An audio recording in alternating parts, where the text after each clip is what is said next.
the Northborough Select Board meeting of Monday, the 18th of September, 2023. My name is Mitch Cohen and I am the chair. I'm going to read an introduction. First, I will state we are being recorded. This open meeting of the Northborough Select Board is being conducted remotely, consistent with Chapter 2 of the Acts of 2023 relative to extending certain COVID-19 measures adopted during the state of emergency. All members of the Northborough Select Board are allowed and encouraged to participate remotely. The Act allows the Northborough Select Board to meet entirely remotely so long as reasonable public access is afforded so that the public can follow along with the deliberations of the meeting. The public is encouraged to follow along using the posted agenda unless the chair notes otherwise. Members of the public who wish to view the live stream or the recording of this meeting may do so by going to Northborough Remote Meetings on YouTube via the link listed on the agenda. Ensuring public access does not ensure public participation unless such participation is required by law. As always, this meeting will feature public comment. I will make sure that everyone can hear and be heard in the order on my screen. We have Julianne Hirsch. Here. And we have Laura Zeiden. Here. Kristen Wickstead. Here. Lisa Maselli. Here. Interim Town Administrator Mike Gallagher. Present. And Interim Assistant Town Administrator Diane Wackel. Present. We also have Owen from Northborough Cable with us for technical things such as recording and broadcasting and everything else. Thank you very much. And with that, we'll begin our meeting. First item, as always, is public comment. Is there anyone in the audience that wishes to speak to anything, particularly anything that's not on our agenda? If so, raise your virtual hand and I'll be happy to recognize you. Going once, going twice. I see no hands raised. We will continue with our meeting. And the first item on our agenda tonight is DPW Director Scott Charpentier, consideration of fee schedule for snow removal and treatment on public ways. And Scott, I see you here and I will bring you into the meeting.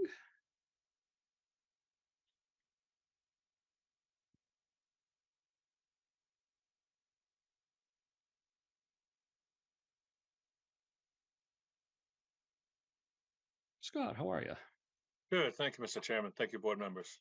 Sure. Welcome to the meeting. Tell us about the fee schedule for snow removal and treatment on private ways, please. Oh, this is our annual process. We go through this every year in September with the select board. We have two private ways in town that we plow, Maple Lane and Harris Ave. We've been doing them for a number of years. Every year we reevaluate the rates we charge for snow removal services for these two roadways. Generally, we go up $5. It's not a lot. It constitutes a 2.3% increase over last year.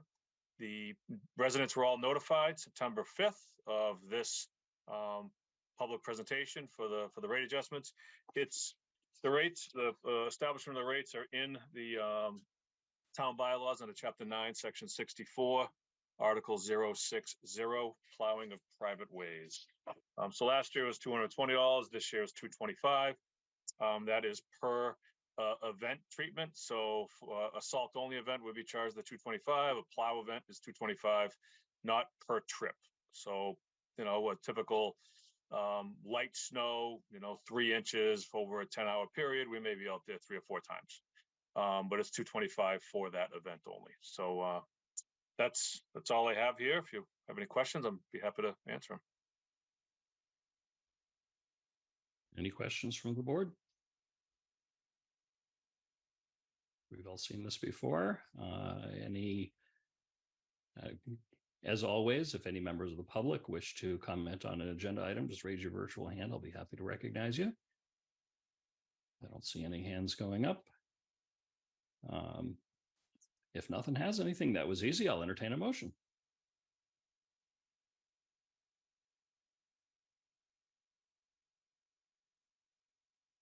Lisa, I'll entertain a motion. I can do it. Okay. I move the board vote to set the fees for plowing and treatment of private ways less than 3,000 feet for the 2023/2024 winter season as follows. $225 per storm per private way for plowing, $225 per storm per private way for treatment. Is there a second? Second. Okay, motion has been made by Julianne, seconded by Laura. Any other discussion? All those in favor, Julianne, Aye. Kristen, Aye. Laura, Aye. Lisa. Aye. I also vote aye. Vote is unanimous in favor. You've got your fees set for the winter. I hope you never have to use them. I echo that, Mr. Chairman. Thank you, board Very members. good. Thanks for joining us, Scott. Thanks, Scott. Okay. Next up, we have Health Director Kristen Black to discuss the acceptance of drug-free community grant. And Kristen, I'm going to bring you in.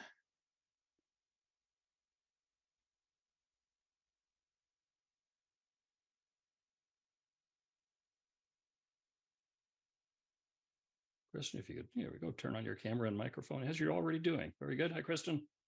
Hi, thank you very much, Mr. Chair. I'm really excited to be here tonight to speak with all of you for a very exciting announcement. So Northborough was notified a few weeks ago that we were successful in a recent application to the Center for Disease Control for a drug-free community grant. This was something we applied way back when in April. It seems like a really long time ago.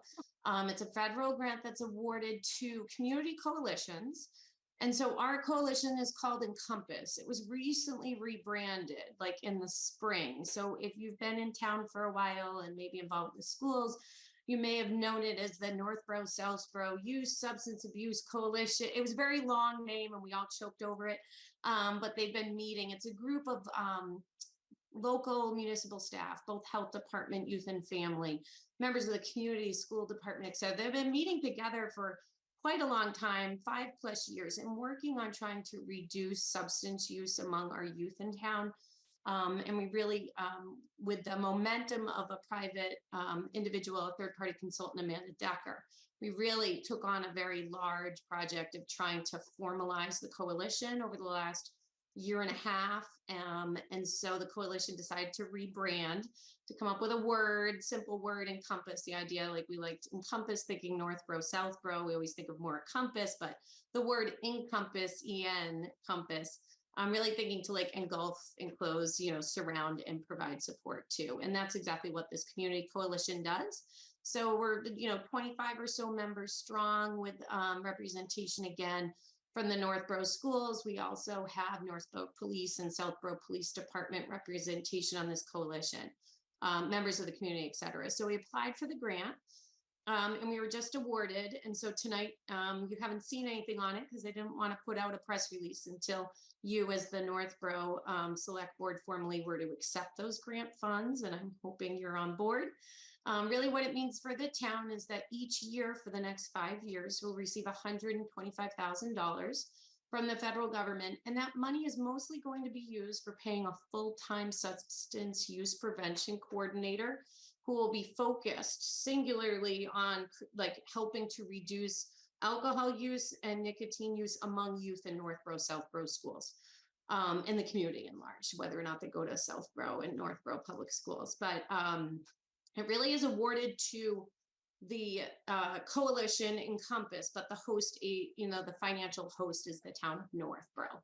And so we would be responsible for administering the grant, making sure that the funds were spent appropriately, hiring the substance use prevention coordinator. The grant would cover fully all their benefits. And so this position is really the key of the grant, and it would allow the coalition to have staff to really formalize, to both have a presence here in the Northborough Health Department, but also space. Mary Ellen Duggan tells me that they have space at the schools. We really want this person in the schools, supporting the schools and helping them with, substance use prevention education for our youth. So if you've, this is a pretty common grant. It's been around for quite a while. It's typically your first award is 5 years. And you can apply for another 5 years. And so this is the first initial award. So you're really guaranteed for those 5 years. And then it's a competitive grant process to get years 6 through 10. So you probably heard like our most robust DFC, short for Drug Free Community awards in our region are like NATIC 180. A lot of people are familiar with, or maybe have attended some trainings they've done or heard of their activities in the community and events. Also, Ashland's been very successful with this program. Their coalition is called Decisions at Every Turn. I think last year, the year before, Holliston and Hopkinton were each individually awarded this position. So, and I was really excited when I spoke to Mike Gallagher, and I was all nervous trying to get him caught up to speed. And he's like, I know what that is. Yep, I get it. We've done that. He's seen it in the community. So maybe if you have questions, I'd say, yeah, it's Mike. I think he's lived it. But it's really an incredible grant opportunity. Many communities apply year after year or unsuccessful. I know there's other towns around us that applied and just couldn't pull it together, but we had a great group of volunteers. I want to give huge credit to Isabella Caruso, our epidemiologist, put in countless hours. Amanda Decker was an incredible consultant to help us through this project, and really just the effort of the members, especially Southborough Youth and Family. Both they serve on that, they chair the committee, and they've really kept those meetings going and kept up with meeting minutes. And so it's really been a great cooperative, health department, youth and family service, and schools to really get to this point. And I think you might be a little confused with what's happening, but this is where all the work starts happening, is once you get the money and you hire someone and you focus. And one of the long-term goals, why we really decided to dig in deep and let's apply for this. And it's a lot of work. It's one of the, I guess, since my undergraduate days, it's one of the largest grants we put together. It's really extensive. It's very measured. It's goal setting. We have a full action plan for a year was a requirement of the grant. A lot of thought went into this, job descriptions, everything the federal government requires you to put in place up front. Trainings are required, measuring successes of every step in program. So we have a very detailed action plan that the committee has already reviewed. So it's not like we're going to guess when we get into this. It's also, there's budgeted money for training, budgeted money for consultants, all under the grant. So we really hope to hit the ground running. And with the board's approval, we'd be looking to post the position really right away. There's no use of taxpayer dollars here that I would anticipate. Obviously, some oversight time from the town, the administrative time, obviously, to pay bills and hire somebody. But we're hoping that's minimal. We have a lot of community partners that have done this, a lot of people to look to say, how do we do this? And how do we use this kind of grant in our community and these people? And I think most importantly for Northborough right now, we're really well poised that we're sitting on a lot of opioid settlement funds. We don't know what to do with it. And money's great, but it's the people to do the work. And we're really hoping that this position, could help to advise the Board of Selectmen and the schools on ideas how to really effectively use opioid use dollars to supplement this grant to provide even more additional programming. Our really goal, and I think what gets me excited is being a mother of 4, and some of them are in high school and some of them are in middle school, is really we're trying to support our teens. And a lot of our teens thinks everybody is using, right? And they just think this is commonplace. And really the education program is positive community norms. We've been attending trainings on this and really trying to educate these kids that the majority of kids aren't using. And it's great if you're not. And we want to give you the tools if you want to stop, or we want you to feel like you're part of the norm. And this is great that you're really taking your health. And we want to empower parents. So the programs we'd be using, the education materials would be through the SAMHSA, which is a national organization, Talk They Hear You campaign. We really want to empower parents on how do you talk to your kids about use of drugs and alcohol? And how can we support you at home? How can we support our teachers in the schools and really come together as a community that's fostering really health and wellness and trying to find them paths to, avoid drugs and alcohol until that brain is fully formed at 25 and they can make really thoughtful decisions at that point. There's no shaming here.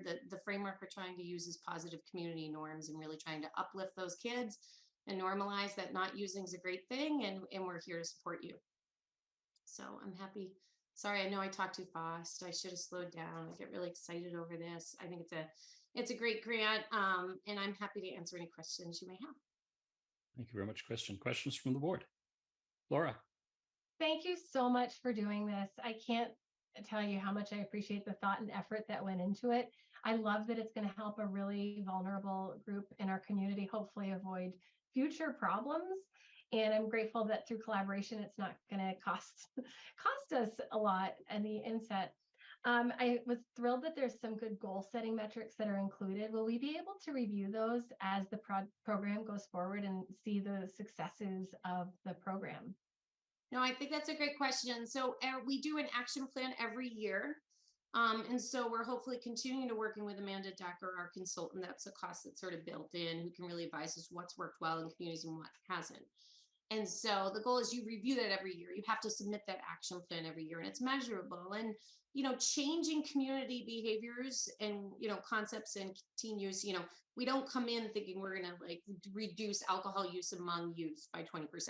Your goal is really 1% to 2%, right? 3 would be out of the park. And so it's really a slow process, but what's really fabulous is this is a tried and tested program with measurable goals, strategic prevention framework. There's really tools in place that can teach our staff how to do this well. So we could over time see that 10% reduction, but that could be like a 5 to 10 year goal. So I do think the coalition is a community coalition. So any members of the community are welcome to be part of it. You might say, I haven't seen meetings or agendas posted. Where is this? It's not a formal town board committee open meeting. It's purposely done as a community coalition. We had some conversations early on back with John Cordero, and we started talking about this grant. There was one community that really formalized and did it as an open meeting law town board and committee. And they just found they were really handicapped on their ability of the volunteers to be like flexible. And so I think the model, and again, there's been over 20 awards across the state of Massachusetts. And so we've seen this happen. And so our goal is, yes, if people want to get involved, really want to dig into that action plan, want to be part of the goal setting, like I'd encourage people to be members, and we'll have that. It's a meeting, and we do post the meetings for Encompass, and we really welcome members of the community. So it's a pretty great transparent process. Our coalition, the community. So just to step back, the drug-free community has 12 sectors that must be represented in order to be successful in an application. So we have the business, is represented. There's also like the PTOs are represented, or one of them for the 2 schools. The schools are represented. Civic organizations, we have the junior women's clubs as one of our members, so there's really a broad range, law enforcement, for example. So there's the process to either be a member and be involved, or you could reach out directly, and I'm happy to share that action plan with you. It's really set. We're probably going to be receiving feedback from the CDC on that. There might be some tweaks. I think we'll roll with that plan, but every year you sort of rebuild it. What worked? What do we want to see in our community? And I think that's what's so powerful. It's a community coalition, and it's what works for the community, and what's very specific to our schools. Although it's very prescriptive, the community, you find what your community needs. So the problems in Hopkinton might not be the same, even though we think we're the same as every other community out there, we really can say, talk to our local police department, talk to our school leadership and administration, say, where do you see the needs for, help in our community, and we can really target that. So I think it's a great question, Laura. So most definitely there's lots of ways. That was all I had, but thank you. Thanks. Kristen. Thanks, Kristen. I always enjoy your presentations, and you do get really excited and talk really fast. It's kind of funny. But it just shows your passion for your job. So I love that. But I would love to hear if Mike has 2 cents to add if he's been through something like this. That was an interesting detail. Thank you, Mr. Chairman, through you. Early on, when I was in the town of Weymouth, we were one of the first communities in Massachusetts to actually apply for this particular grant. We had an individual on staff who was our substance abuse prevention coordinator, and she did a tremendous job. I know the amount of work that went into pulling all of this together, and if you didn't have the baseline pieces in place, you weren't even going to be considered when we applied for the grant. So kudos to Kristen and the folks that are on that coalition, because without that coalition, we wouldn't be able to do anything. That grant would just be ignored.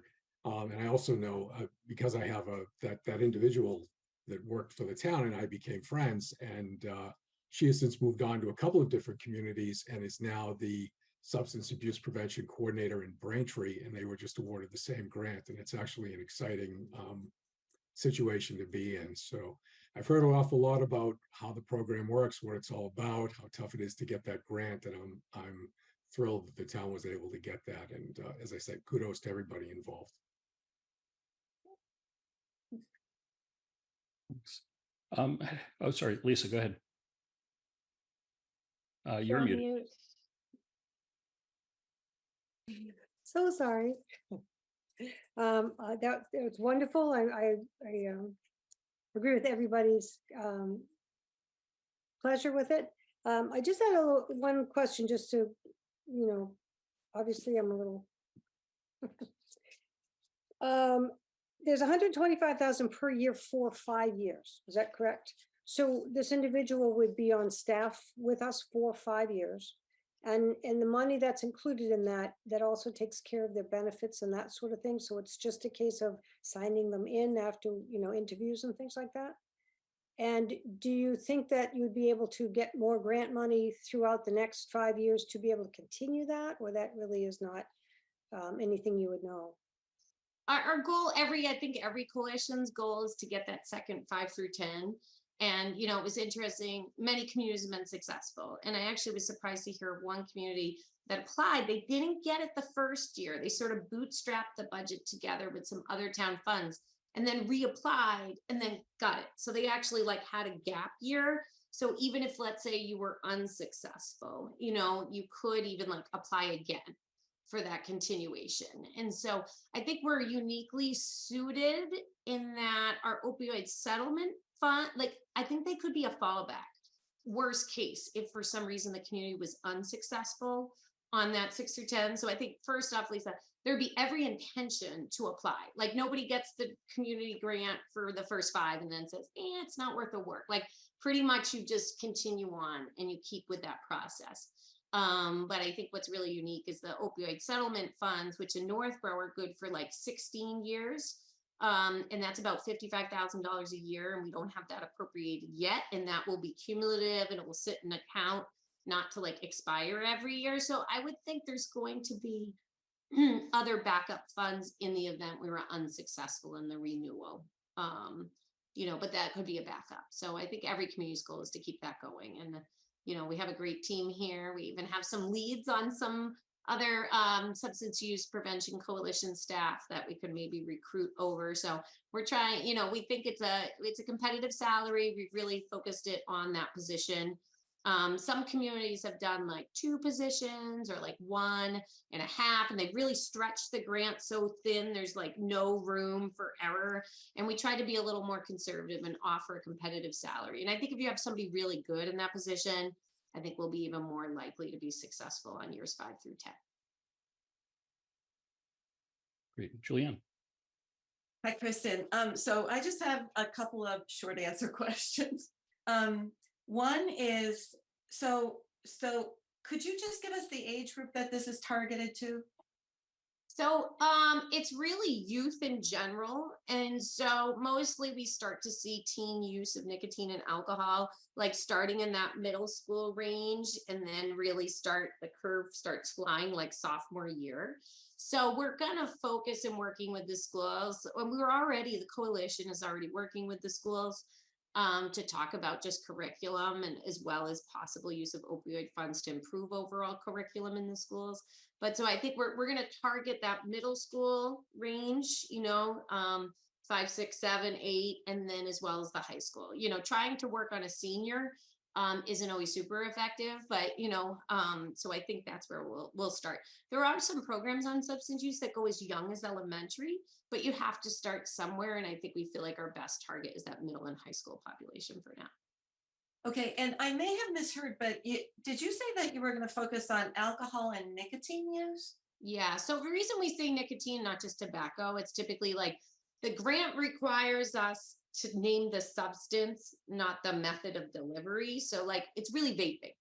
Okay, so we really want to focus, we see our highest use. So our Encompass group met in a planning session. And so typically what people pick is marijuana, alcohol, nicotine, or tobacco. If we thought they were smoking regular cigarettes, then the grant would want us to call that tobacco, right? But we know what we're seeing, and all of this has been based off data. We took data from the Metro West Adolescent Health Survey that's been happening for over 10 years. We also did a robust parent survey. And so really alcohol is the #1 substance, and then we see nicotine and marijuana are somewhere below. And so we had to pick 2 substances to focus on. You can't pick 3, you can't pick 4, you have to just pick 2. So, we were agonizing, is it marijuana or is it nicotine, do we know? But at the end of the day, a lot of our prevention strategies are going to be the same regardless. So we had to pick 2 for the grant. So it's called nicotine, which means we're really trying to deal with the vaping and alcohol use. Huh. Okay, and last question is, so could you just give us some examples of the positive outcomes that have come from some of the towns that have been using this grant for a while? I mean, they have measured reduction in use among youth based off the adolescent health survey, which is done statewide. So if you were to go, we have sort of a quasi website right now we're trying to build up. Eventually we'll have a separate website. It's encompasscoalition.org. We do have some local data on that and access to the Metro West Adolescent Health Survey. And I didn't refresh myself and look at it, so I don't want to misquote our numbers, but whatever the use rates are at each of the measured grades, communities that have been successful with this grant on years 3, 4, 5, they actually see like a statistically significant marked reduction in use among those grade levels based off the program. That's great. It's great. But the picking just two substances is kind of weird to me. If say in 3 years you realize that there's some change in that, are you allowed to change? Or I think for the 5 years, you're sort of locked in on 2 substances, but realize the prevention strategy could really be pretty similar, like education. How do parents talk to their kids about tobacco, nicotine, or marijuana? It's probably not that different. So I think we could target, if we were to find out about other things, they're not going to say, hey, don't talk about, let's say, fentanyl. I mean, I'm just saying that because it's like the scary drug everybody hears about. But, it doesn't mean that our substance use prevention coordinator can't talk about other substances. But for the purpose of the grant and measuring our goals and measuring, items, we have to pick those 2 substances. So it's been a forever DFC sort of process of having to pick 2 substances to reduce use on. okay, thank you so much. You're welcome. Great. Thanks. I had a question. So the coordinator that you're looking to hire with this grant, tell me about that person in general. Is it a social worker or a public safety person? What are their qualifications and expertise? No, I have a draft job description in front of me. So we try to keep it pretty broad. As you all know, hiring in municipal government right now can be very challenging.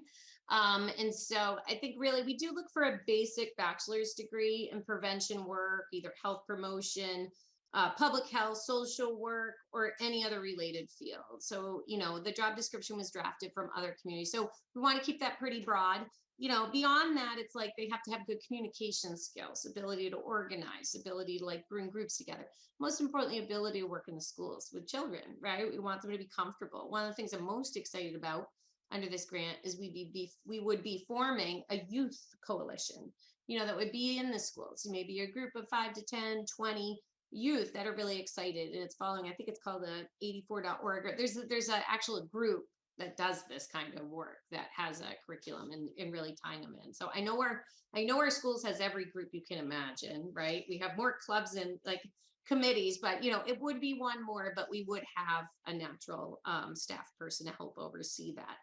And so I can speak to, Mr. Chairman, what we see in other communities. And so other communities that, heard of it, being an educator, right? Someone who's just passionate about this type of work. In another community, it is a social worker. So I think it really could be either.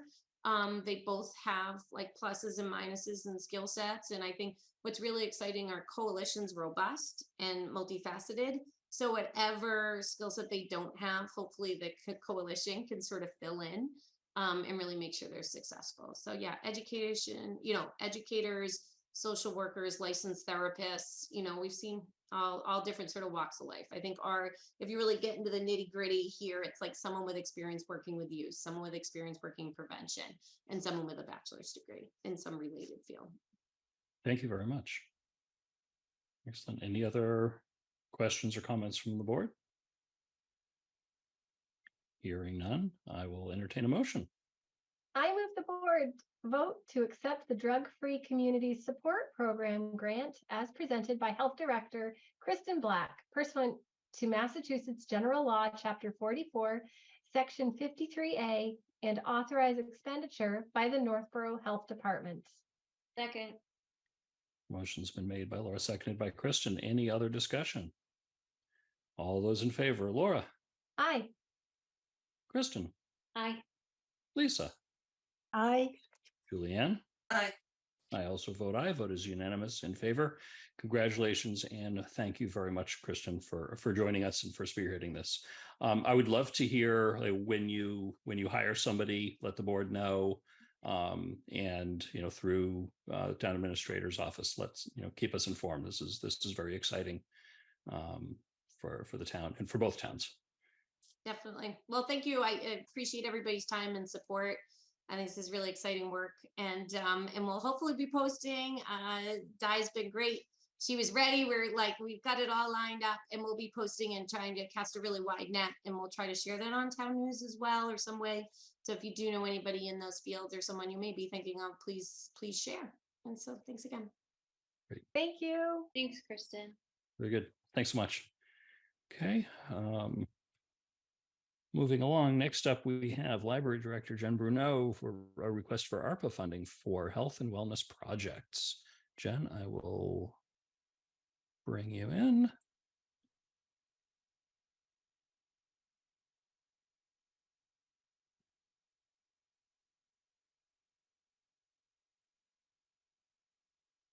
You turn on your camera and microphone would be great. Hello, Good evening. How are you? I'm well. How are you? Excellent. Thanks for joining us. Thanks for having me. All right. So give us a walkthrough of your request. Yes, and let me just very quickly say congratulations to Kristen and her staff on the receipt of that Drug-Free Communities grant. I know how hard they've been working on it, and so I'm really excited for them receiving that grant. So just really quickly, this is really two small requests for ARPA funding. They are both projects that have come out of my work with the Be Well initiative, which is easily one of the most enlightening and cooperative groups that I've ever worked with. The department heads in this town are brilliant. And some of the things that I've learned about the services and things like that are just amazing to me and very inspirational. And one of the things now that we're sort of winding down our work as an official or unofficial sort of working group, the library is sort of taking on responsibility for some of the things that came up during the Be Well project. So the first request that I have is related to the Northborough Community Resource Guide, which was something that we sent to everybody's homes back about a year ago. There's several updates that have happened to the one of the things is actually a really great, the 988 Suicide and Crisis Hotline sort of became national right after we printed and sent out the resource guide. So in the last year, a lot of the phone numbers and crisis hotlines have changed substantially. And some of the other groups have restructured, they've combined services, they've renamed. So their websites are substantially different. And basically, when the library assumed responsibility for editing and updating the resource guide, what we realized very quickly was many of the pages were slightly out of date. So we have updated all of the entries. We are working on a better online format. I don't know if you are familiar with how it was before, but it was basically a PDF that was on the website, and it was hyperlinked out. The new version will be available, I think, within the next 2 weeks, if not sooner. It's a searchable format, so it's going to be a little bit easier for people to find what they're looking for, and it will be translatable into over 100 different languages. It's a more friendly Google Translate format. So people who are looking for information, this is something that the schools had brought to us a number of months ago. Hey, your 60-page resource guide is amazing. It would be great if we could give this to parents who speak languages other than English, but Google Translate cannot actually handle a 60-page PDF. So that's one of the things that we heard, and we're working on making that a reality. Rather than send 12,000 or however many copies of a printed guide out this time, what we would like to do is a more limited printing. So it would be about 3,000 copies that would be available at the town hall, the library, the senior center, and various other places around town that so if people want a printed guide, some people really prefer that print format for ease of use and accessibility. There would still be that printed version, but we would be switching primarily to what we thought would be, actually, this was Scott from DPW's idea. It was a magnet with a QR code. So it can sit on your refrigerator, and then when you need it, the updated, most current version is available to you. So rather than thousands and thousands of dollars on printed materials that will go out of date fairly frequently, no matter how good we are at selecting resources, people would have easy access to the online version with a QR code right from their refrigerator. Should I stop there and let you ask questions about that first? Yeah, let's have a discussion about that item, and then once we wrap that up, then we'll move on to the second. All right, any questions or comments from the board? Julianne. Hi, Jan. So I was wondering if you could like back up a little bit and just tell us, so some of the programs so you said this is a little bit of an extension of Be Well. We got a breakdown of how much was spent, but we didn't really get a lot of information on the participation rate. Like, so any of the classes you had, were they always completely full? Were people demanding more? Just that would give me a sense of I might interrupt, and rather than put Jen on the spot, maybe focus this on the library's request and maybe ask, I think those are good questions, and maybe ask her to work with the other department heads that organized all of the Be Well, because library did some, health director did some, senior center did some, and some other groups maybe work together and get us a report with that information. Because Jen might not have that information off the top of her head. I do not. Yes. But it's a good I question. have it in my office, Julianne, and I would be absolutely happy to send you all of that information through Michael. I just don't have it right in front of me tonight, because I wasn't prepared for that question, but I certainly could get you that information and present it to you. okay. So this is strictly about the information that you're providing to people. So you mentioned the service organizations and how they change frequently and that sort of thing. How do you select the service organizations that you put in the guide? That is a great question. When we initially created the guide, and I say we because that was the health department, the library, school, family and youth services, fire department, police department. So we all had sort of a hand in selecting and curating which resources ended up in the guide. That is a living document. So that being said, we're adding things as people suggest additions all the time. But what we have focused on is groups that serve Northborough specifically. So anything that is local, and then expanded out from there statewide or federal resources that cover those areas of health and wellness that we're looking to provide information for.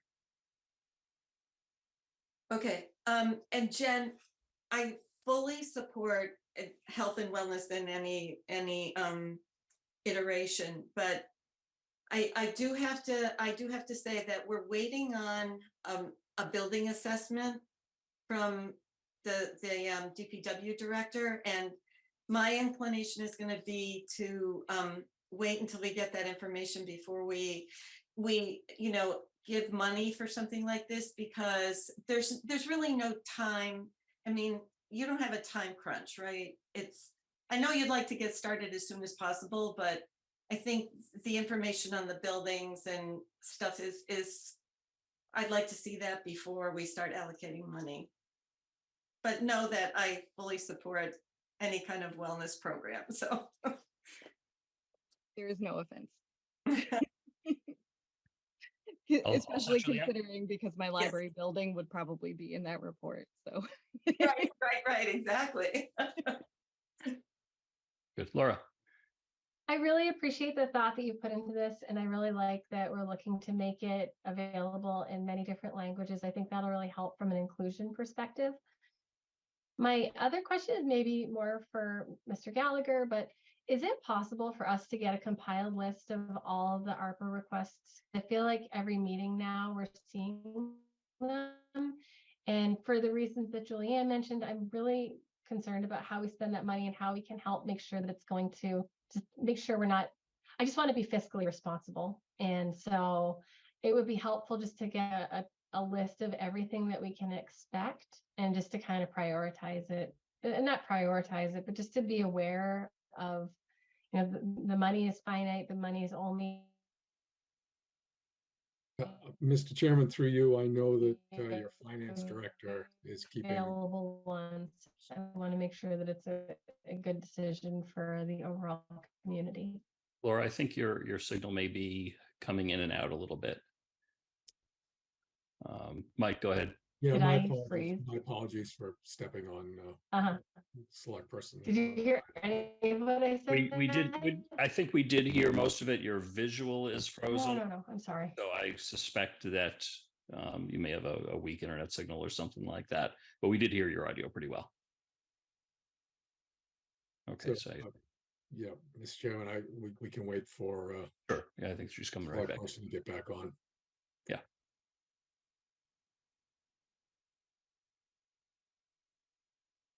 I'm sorry. That's perfectly fine, Laura. Welcome back quickly. All right, Mike, you. go ahead. Yeah, so, Mr. Chairman, through you, I know that your finance director is keeping a running tally of all of the things that we've spent the ARPA money on. So I will meet with him this week and make sure that that report gets out to all of the selectmen, the select board, sorry, in the next week or by the end of this week. We'll make sure that we get something to everyone that shows what we've actually spent money on and what the requests have been that we've seen so far, and then any that we know of that may be anticipated from the various departments. So we'll compile that. Sure. I think Laura's question also included requests that have been made so far, and there are a lot of them that have come from a lot of different sources, and I know that's before you joined the town. I also see Jason Little's hand up, so I will volunteer him to come in and Can I just add something? Sure, go ahead, Kristen. Reading. So Yeah. I have on my desktop, I think someone requested it last meeting, and I have like the most recent ARPA expenditures like handy. So I think we all got it in our email. We did. I'm week. just, you know, I was speaking mainly, we had a request from Lori Connors for a facades program, and now we've got a request for the library and for a wellness program. And there's just a lot of things that are coming up, and I just don't know, is there a grand list of all the things that we like? And if not, if it's just like happening on a weekly basis, then that's fine. I just would like to see what's coming to be aware of it.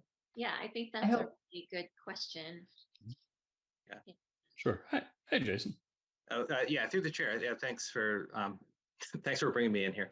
I thought I'd just answer that question briefly by saying that I believe that any of the requests that have come forward have been brought forward to the board like relatively soon within the next meeting. So I know I prepared a report prior to the last meeting that listed out all of the requests that had been approved. So my assumption is that anything that hadn't been approved is, you know, not really worth looking at as in terms of that list in the past. I know everything else is this request that's before you now with from Jen, as well as Lori's sign and facade program. That's a later agenda item on this meeting, but those are the only two things that are potentially being requested at this time that I'm aware of. Julianne. Actually, over a year ago, before you got on the board, Laura, there is a list of all of the ideas that people gave to us, and I have that somewhere. I can provide it to you. It was in a meeting packet, but there's a long list of ideas and requests. The senior center request comes to mind and other things. So yeah, it would be definitely worth looking at that list again, because some of the people who made requests, they probably are wondering when we're going to discuss it. So good point. Lisa. I would like to get a copy of that, so maybe the whole board could get Yeah. that. I think it's reasonable for us to get that in the packet of our next meeting, which I believe is the 16th of October. And Jen, I want to thank you for, again, the presentation. It was lovely. I think you've done a fabulous job in the past year in creating your program together with everybody else. I just wondered why the Youth and Family Services seems to be kind of a committee right now that's in question as to how much they're going to be doing. And I wonder if this wouldn't be better suited for something that they could carry the ball with. I mean, the library is wonderful for resources, and I actually like to see the library open for a few more days, because there'd be more time for us to go and enjoy it. And I'm just, I'm in agreement with the other thought that, this might be something we might want to wait on just a little bit because of the other items that might be coming in that may require a little bit more investigation and thought too. But thank you very much for coming in tonight. Kristen. So when I was grilling Jen on all the things that the library does so I could write that letter that I talked about last week, I was amazed to find out that people are using the library for more than just the kinds of things that we were probably, at least I was raised to find in a library. Obviously, everybody knows it's more than just books these days, but they're also a haven for a lot of people who just need Wi-Fi and need a safe place to find information really quick for all kinds of reasons. So I think if they are requesting money for, and if we want to wait a little while and just make sure we're not giving out all the money really quickly, but like Jason said, there's nothing else on the docket besides these two requests right now. So there's just a list that were things that people in the community suggested, but we're not going to be able to do them all anyway. So this is like a fleshed out program that they've already presented to us with, there's the scope of the work, the qualifications and experience, the proposal submission, evaluation criteria. There's it's just very well organized. And I think a lot of the things on that list that Julianne put together, I was on the board when we were discussing all that. And a lot of those are just ideas still. They're still very much in the idea phase. So I feel like people are worried that we're going to spend all the money and we're not going to have any money left. But this one in particular isn't it $7,000? Yeah. So, I mean, and of the ARPA money that we have, I'm just going to pull up the handy spreadsheet that Jason sent us last week because I just keep it on my desktop so I can look at it all the time. So it's just coming up. Zoom makes everything slow, doesn't it? Here it is. So we still have balance as of 9/11/2023, $2,501,283.33. Is that right, Jason? Yeah. You're muted, but we can see you nodding. We're okay. So I don't want us to get too caught up about, oh no, people are asking for money. We have to wait. Like, I think we've been waiting.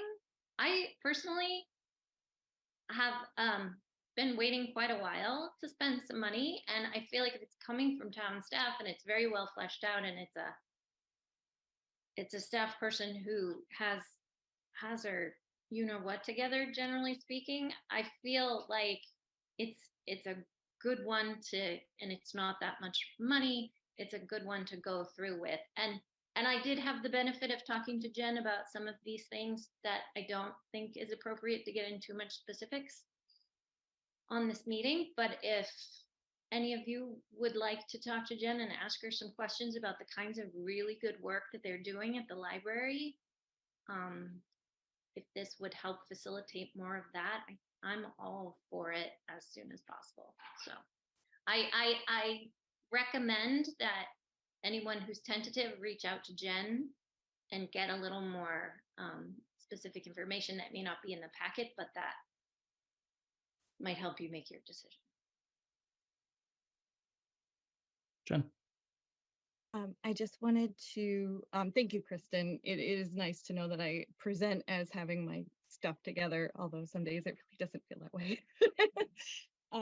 Just to a point that Lisa made, I just wanted to, I don't know if it will reassure you or anything, but the library, one of the things that we have historically always done is resource curation.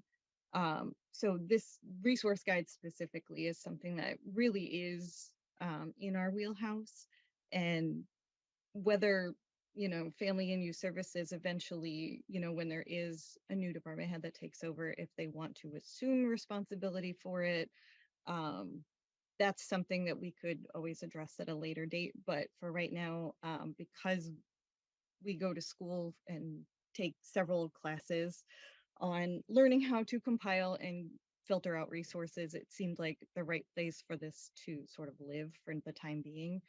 And the only day right now that you can't come and visit us is Sunday. We're open every other day, including our new expanded Monday hours. So you gave me a little opening and I wanted to just plug those hours.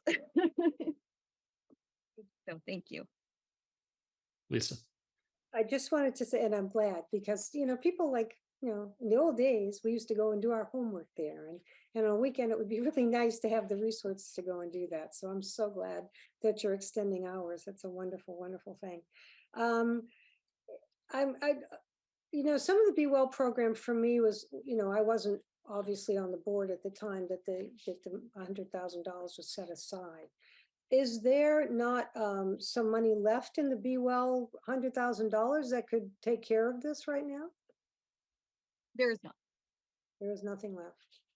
Yeah, if I could, Lisa, the report that was sent out with the sort of the closing status of Be Well listed, there was a little bit of money left over and it was reserved for 2 specific ongoing projects. Remember, one is the spring event at the end of school that will continue with 1 more year of funding under Be Well, and there was something else and I forget what it was. I think it was may have been a senior center event, and that would completely draw down the last penny of the Be Well funding. Well, I still would like to wait. I think that we need to look at a few things first. Yeah. I think this is a great idea. It was, I think, a very good use of the ARPA funds to put this together, put the first round of this together. It makes sense to do an update and keep it updated. I have no qualms about approving this tonight if the board is ready, and I have no qualms about waiting if the board would rather wait and do that sometime soon. This kind of data gets stale, but I know that so continuously updating it makes a lot of sense. I know that some people prefer the hard copy and they prefer having something in the drawer in the kitchen where they can go to it when they need it without trying to find a website. I think might not be a bad idea to include within the library's budget at some point, updating the hard copy of this every couple of years knowing that the data will just get stale. And we distribute annual reports at town meeting and the town election, and this could be one of those things that could go along with that. So I think it's a good idea. Thank you very much, Jen, for taking ownership of some of these communication related issues for the town, because the town has no other central point for these things. And you've volunteered yourself and your staff very well for this. So I think it's a great idea. I appreciate the members of the board's interest in seeing the totality of the $2.5 million of money that we have and what the requests are and setting prioritization. But this has gone through a very normal process, and it's a very small amount. I can't visualize any situation in which after we did this that we would not approve this. So I'm perfectly in support of taking care of this tonight. Julianne? Well, I have to admit that based on what Jen wrote to us, that the first hard copy, which was just a year and a half ago, 2022, became out of date fairly quickly. And a lot of that was the 988 number, and then things reorganized. But how many copies of the hard copy did you want? 3,000? No, 3,000 magnets. How many hard copies? You're correct. Yeah, it was 3,000 of both in the proposal. So that's a lot of copies of information that might become out of date in a couple of months. So I guess I would feel better about doing it if Jen could tell us that, say, XYZ mental health organization, when they restructure or merge with somebody else, they get, when I call, that is automatically forwarded to whoever they became. I don't know how I would be able to tell you that.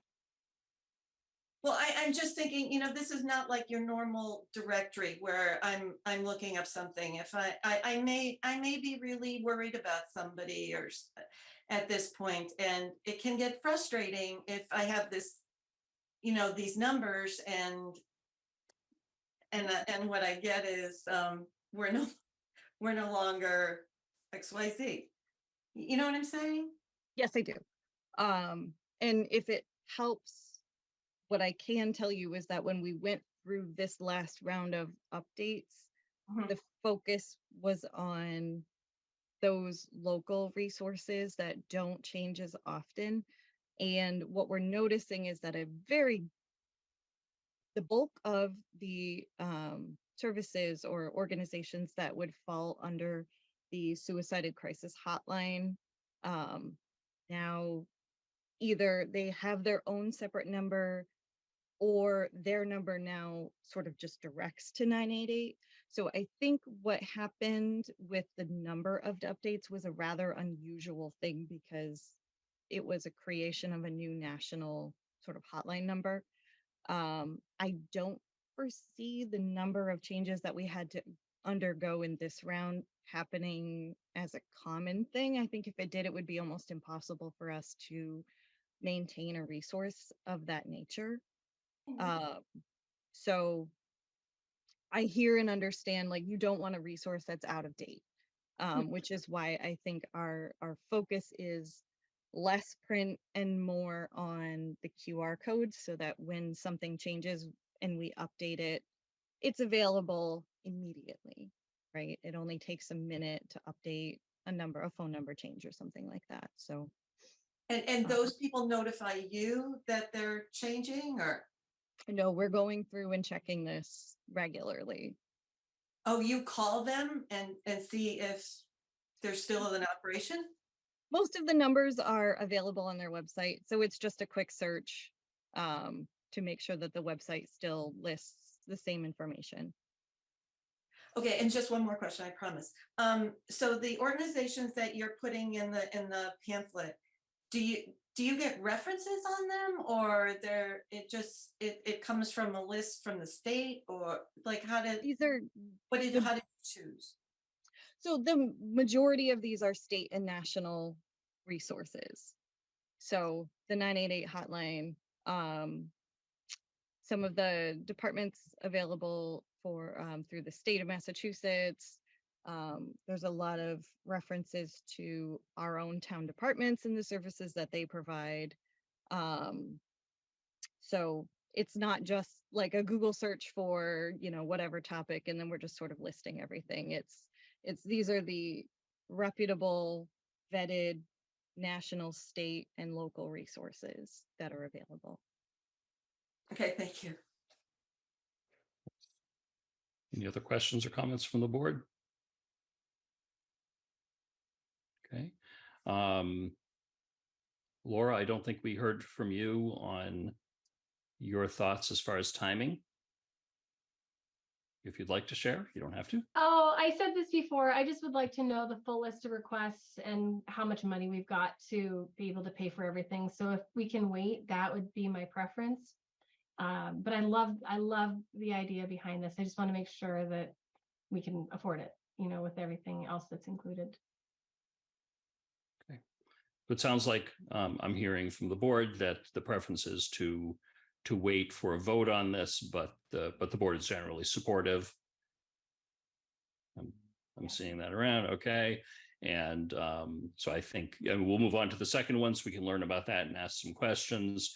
But that the next time we bring this up for consideration, we may not need you, Jen, back to present and hang out with us, although you're of course always welcome.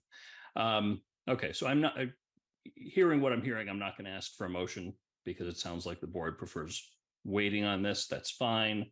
But let's move on to the next item. Jen, if you can tell us about the second request. Absolutely. So the second request is about $20,000. And what I would like to do is hire somebody short-term, a consultant with a health and wellness background. So not a library consultant, but somebody who understands the library world from a health and wellness perspective. And the reason that I want to hire this person is because since the pandemic, one thing that has become abundantly clear is, number one, the library is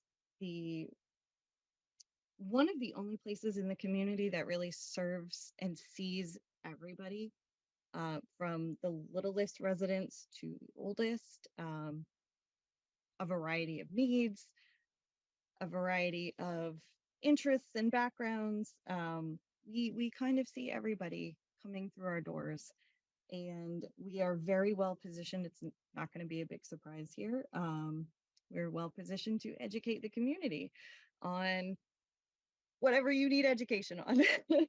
And increasingly, that's becoming health and wellness. And I think what we learned in the pandemic and then in the immediate time afterwards is that health and wellness really needs to be centered in every service, right? Everything that we do touches health and wellness. And that's especially true with the library. The 7 dimensions of wellness, which cover, social isolation, everything financial, your mental well-being, your physical well-being, comes down a lot of times to information literacy and understanding what information is out there, how to vet it, how to understand it, and what to trust. And the library has become increasingly a place where people are going to for health and wellness needs. We've become a big partner in supporting the work of other departments, not just in Northborough through Be Well, but just libraries across the nation. And again, that's because we have a bigger reach. So if the fire department is doing some kind of informational campaign, they can use the library as a place to disseminate that information. So what I'm looking to do is to bring in a slightly different perspective to help me come up with a plan. We have been getting a lot of grants sent our way for different health and wellness initiatives. These are specifically library grants or community organization grants. that we would qualify for. We've been approached with different service models for things that the library could offer that we don't currently, such as having a social worker or some kind of licensed therapist providing office hours in the library. These are things that are a little bit above or beyond my current educational background. What I would love is for somebody to do a needs assessment for the town to come up with, okay, what services are, or what needs are currently being met very well in town, and what gaps might exist in either the information literacy or in the provision of services or access to services that the library may be positioned to provide. What is currently working? What areas could we partner with, and how can we sort of strengthen our position in town when it comes to the health and wellness needs of the community? So the pandemic, despite COVID doing its thing again, the pandemic is over. The immediate after effects of the pandemic and the social isolation, I think we're coming out of, but I don't want us to forget the health and wellness component to our lives that is so important. So this touches on a lot of different things.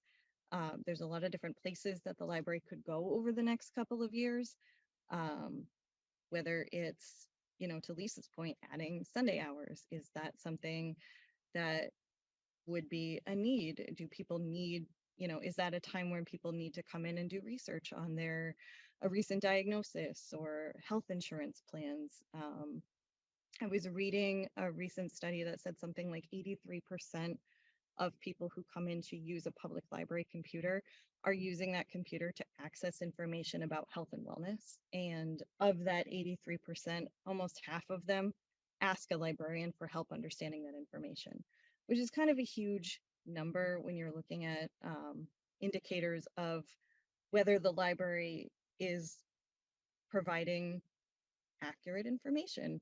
So we need to know how to, vet and understand information, and how to really help people that come in. And that doesn't even touch on the people who are currently or actively in crisis and when they come into the library and being able to serve them. So this second request is to find a consultant that has an understanding of what a public library is, what it does, what our limitations are in terms of budget, space concerns, staffing concerns, and to really give me an idea of what these service models are, what we could do within our current structural framework with staffing and budget concerns and all of that factored in, how to leverage these grants to be able to do more without asking the taxpayers to shoulder the cost of it. And just to make a little bit more of an informed decision and come up with that 3-year plan of where we would like to. Thank you. Questions from the board? Kristen. Jen, do you have anyone in mind as far as consultants go? Do you have other libraries who have hired people like that you can turn to ask for advice? Yes. So when I was developing this idea, I reached out to a few colleagues who work for the National Network of Libraries of Medicine, which has a branch at UMass over in Worcester. They have consultants that do this type of work. There is another organization that I am sort of involved with that does consulting more from a privacy lens, but they have moved really deeply into the wellness and mental health lens. So there's a few consultants that are also connected to that group. So yes, in short, these people actually exist. And I have leads and local, because I think that in this case, the work, it's really important that you find somebody that understands Northborough and the surrounding community when you're looking at what is going to work and conducting a needs assessment for the residents. Okay, thanks. That's great. Yeah, because I was, when you were talking, I was like, I didn't know these people did exist, so it's good to know they do. So the night that we did wrote on the sticky notes and put them on the wall, about what we should spend the ARPA money on, health and wellness and mental health programming and that kind of thing, was the highest, I think, the highest or tied for highest on the list of most important things to spend ARPA money on, according to people in the town. So I'm just going to try and kind of say the same thing I said before, that this is a very well fleshed out proposal for exactly what one of the most important things that we could possibly spend this money on. So I think it's a great idea. Thanks. Thanks, Kristen. The members of the board. Julianne.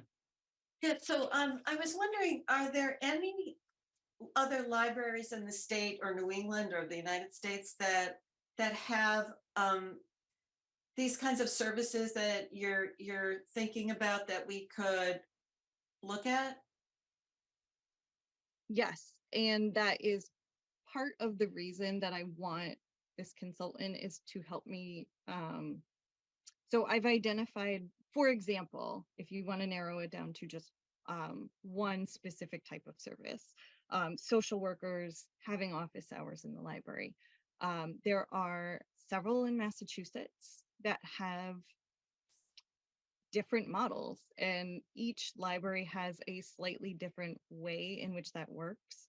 I know that there's a co-op in Connecticut of 3 or 4 libraries that share a social worker. There are other libraries that have a social worker that is hired by a different department, or that work actually primarily out of the school, but have office hours once a week and during the summer at the library. Some of them are grant funded, some of them are town supported positions. There is a model, a distinctly different model for almost every library. And I don't know offhand, with my limited experience, what exactly would work for Northborough. But I bet a few conversations between the different town departments with a consultant could really bring together what we think would work best, if that was the specific service that we were going for. Now, I could use a different example. There's so many different service models for so many different types of programs that it would be hard to narrow it down tonight. Okay, thanks. Thanks. Laura. So for this, would you be working in line with the Board of Health or with Family and Youth Services? Because I think there's definitely a need. Mental health, I agree with Kristen, was at the top of the needs list, from the pandemic. I'm just wondering why it's coming specifically through the library and not a more town, I'm just trying to understand that piece of this. I understand the library service delivery, but when you talk about therapists having office hours in the library, that is, I'm just trying to understand how this would fit in with the overall community. So the answer to your first question is absolutely. I don't think we could do the work without close partnership with essentially all of the departments that that touch on health and wellness. This specific proposal is coming from me because I am mostly interested in how the library can be a partner in the community for health and wellness. So while, for example, the needs assessment may bring up needs that are not best met by the library. So the nice thing about the assessment would be that it's shared with everybody. So that if it's something that, may fall better under the senior center or the health department, family and youth services, they can benefit from this information. What I am specifically looking for is what the library could be and what it should be versus what it should not waste its time kind of trying to do, if that makes sense. Thank you. Yeah, I like this in some ways because you alluded to this. I view the library as the most retail focused department within the town. It is where people of all walks of life go to for all sorts of different things. Traditionally, it's to rent a book, to borrow a book. But it's used for so many reasons now. And what this does is this, instead of saying, okay, let's put, maybe whether it be a social worker or somebody else, put them in an office in town hall and people can go in when they have a need, meet people where they already are. And a lot of people are asking questions, I know now, in the library of your staff that that are really best questions for someone who has a particular background that is outside of the traditional library education track. And having somebody like that there every once in a while might be good, but certainly having your staff educated and knowing how to respond to those questions when they come up makes a lot of sense. And Lisa. some of this is, oh, sorry. No, Jen, go ahead if you're going to respond to comment. Nope, I don't want to talk ahead of anybody. Go right ahead. Lisa, the floor is yours. You are muted once again. Uh-oh, yeah, this is your second time this meeting. If I had a gavel or a big buzzer to buzz, I'm only kidding. Be surprised at the noise that's been going on while we're talking. So you it's like, is the coast clear? First off, how many people have actually come to you at the library looking for this position to help them? Have you had a lot of people coming recently? Has it been something that that you have, said, oh, well, we'll look into it. If we have that many people interested in it, we'll look into it. We'll start to see what it is that we can offer for other resources. So I guess the first thing is have you had a great deal of people coming into the library for that reason, for a social worker, basically? Because that's what this is for, right? Is this?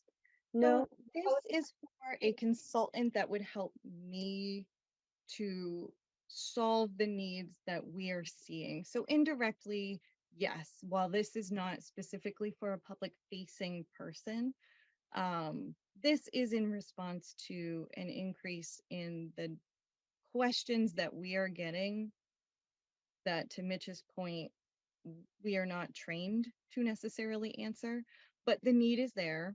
And to some extent, there's a gap in, if somebody is calling the library at 4:30 on a Saturday and they are in crisis,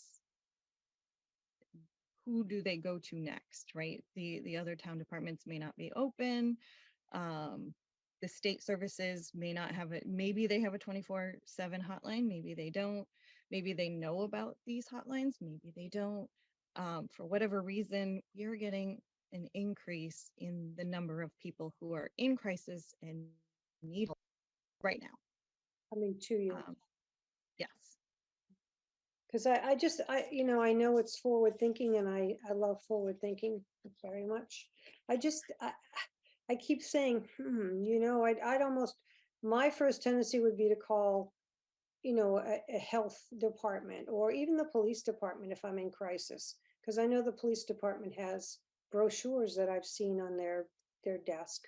And it's always difficult because there are many things that people need, they're in crisis about. And certainly, during COVID, we learned about more things than we wanted to about being in crisis and feeling in crisis. And, the seniors, the teenagers, there's just a raft of age groups that could certainly benefit from having, not a consultant, but a staff person that they can go to when they have a problem, or where to call, or a 25-hour call number, because we've become so involved in everything online.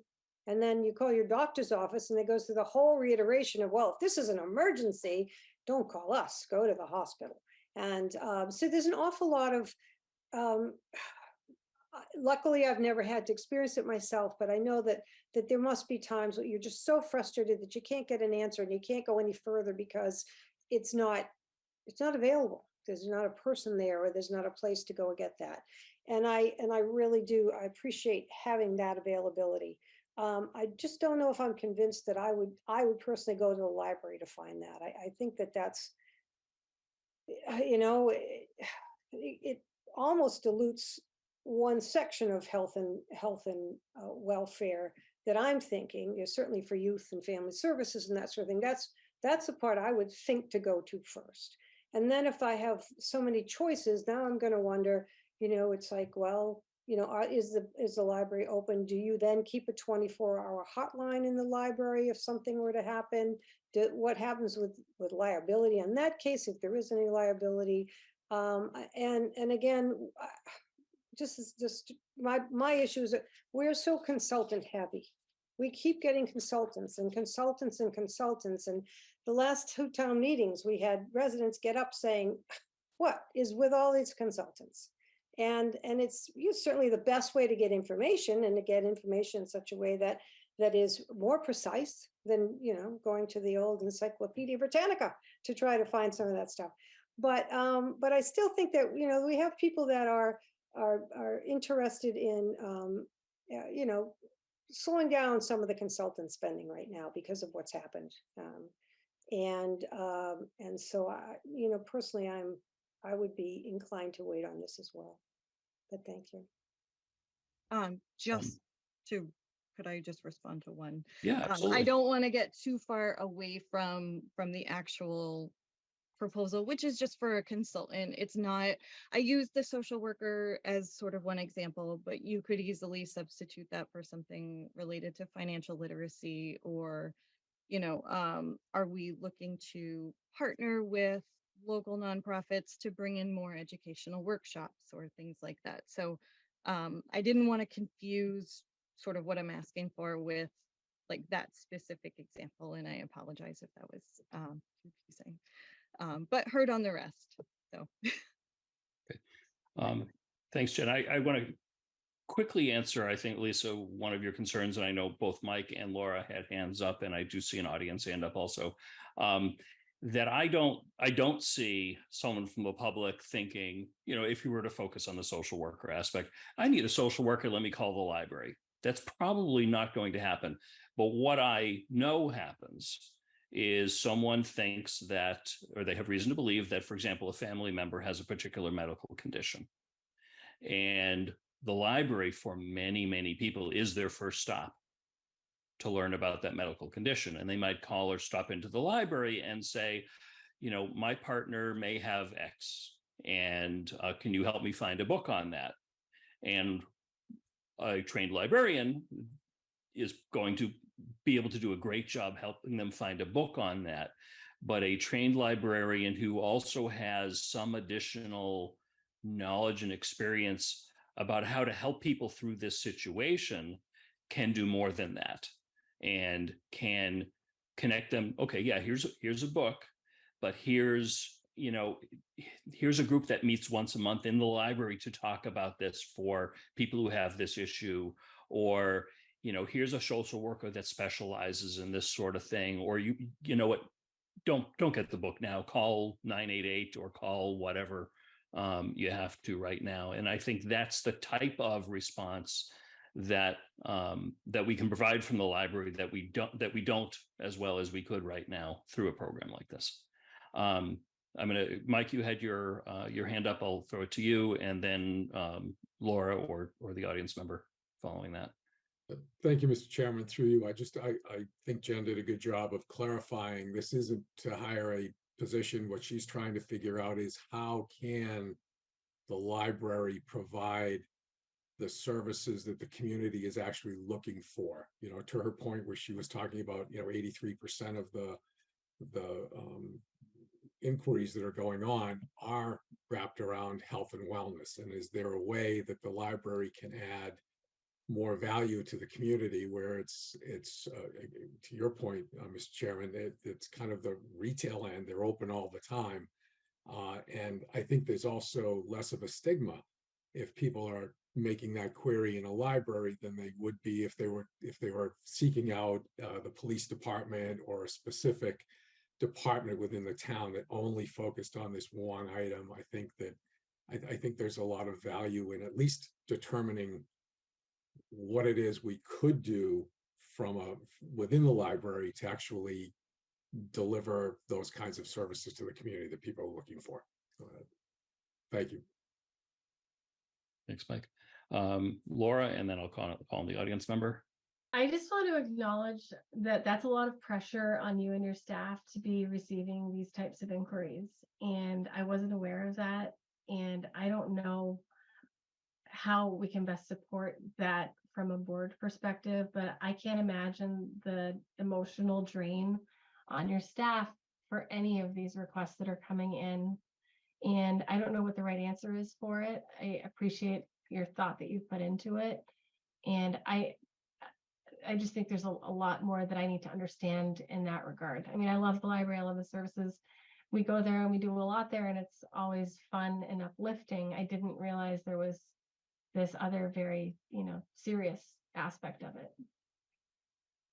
If I may, really quickly before you call in your audience member, I think that's a testament to the outstanding staff that I have at the library that you don't know about it, because they're very, very discreet, and they are very, very good at handling these types of requests very, very quietly, without anybody nearby even knowing that there's a serious conversation sort of happening. And they're very supportive of one another. So you may come into the library and see strange cardboard cutouts here and there, or pictures on the ceiling. And usually when somebody's had a rough interaction where they just need to decompress, we use humor for that. And so I can't say enough great things about the staff. And that's sort of maybe why you haven't heard about some of these things. Christian, you want to speak, and then I'll go to the audience. Yeah, I just want to piggyback on the last two Sure. comments. So one of the biggest points I think that I want to reiterate is what Mike said about the stigma. So people in crisis don't think like people who aren't in crisis, and maybe who haven't been in crisis lately, or maybe never. And if you're trying to be discreet and and maybe you heard from a friend who was in crisis that, oh, well, this librarian helped me, or hey, the library can help you with things that you didn't know about, and you hear it through the grapevine, you're definitely going to go there rather than to Family and Youth Services or the police station. So I think that's really important, the stigma factor.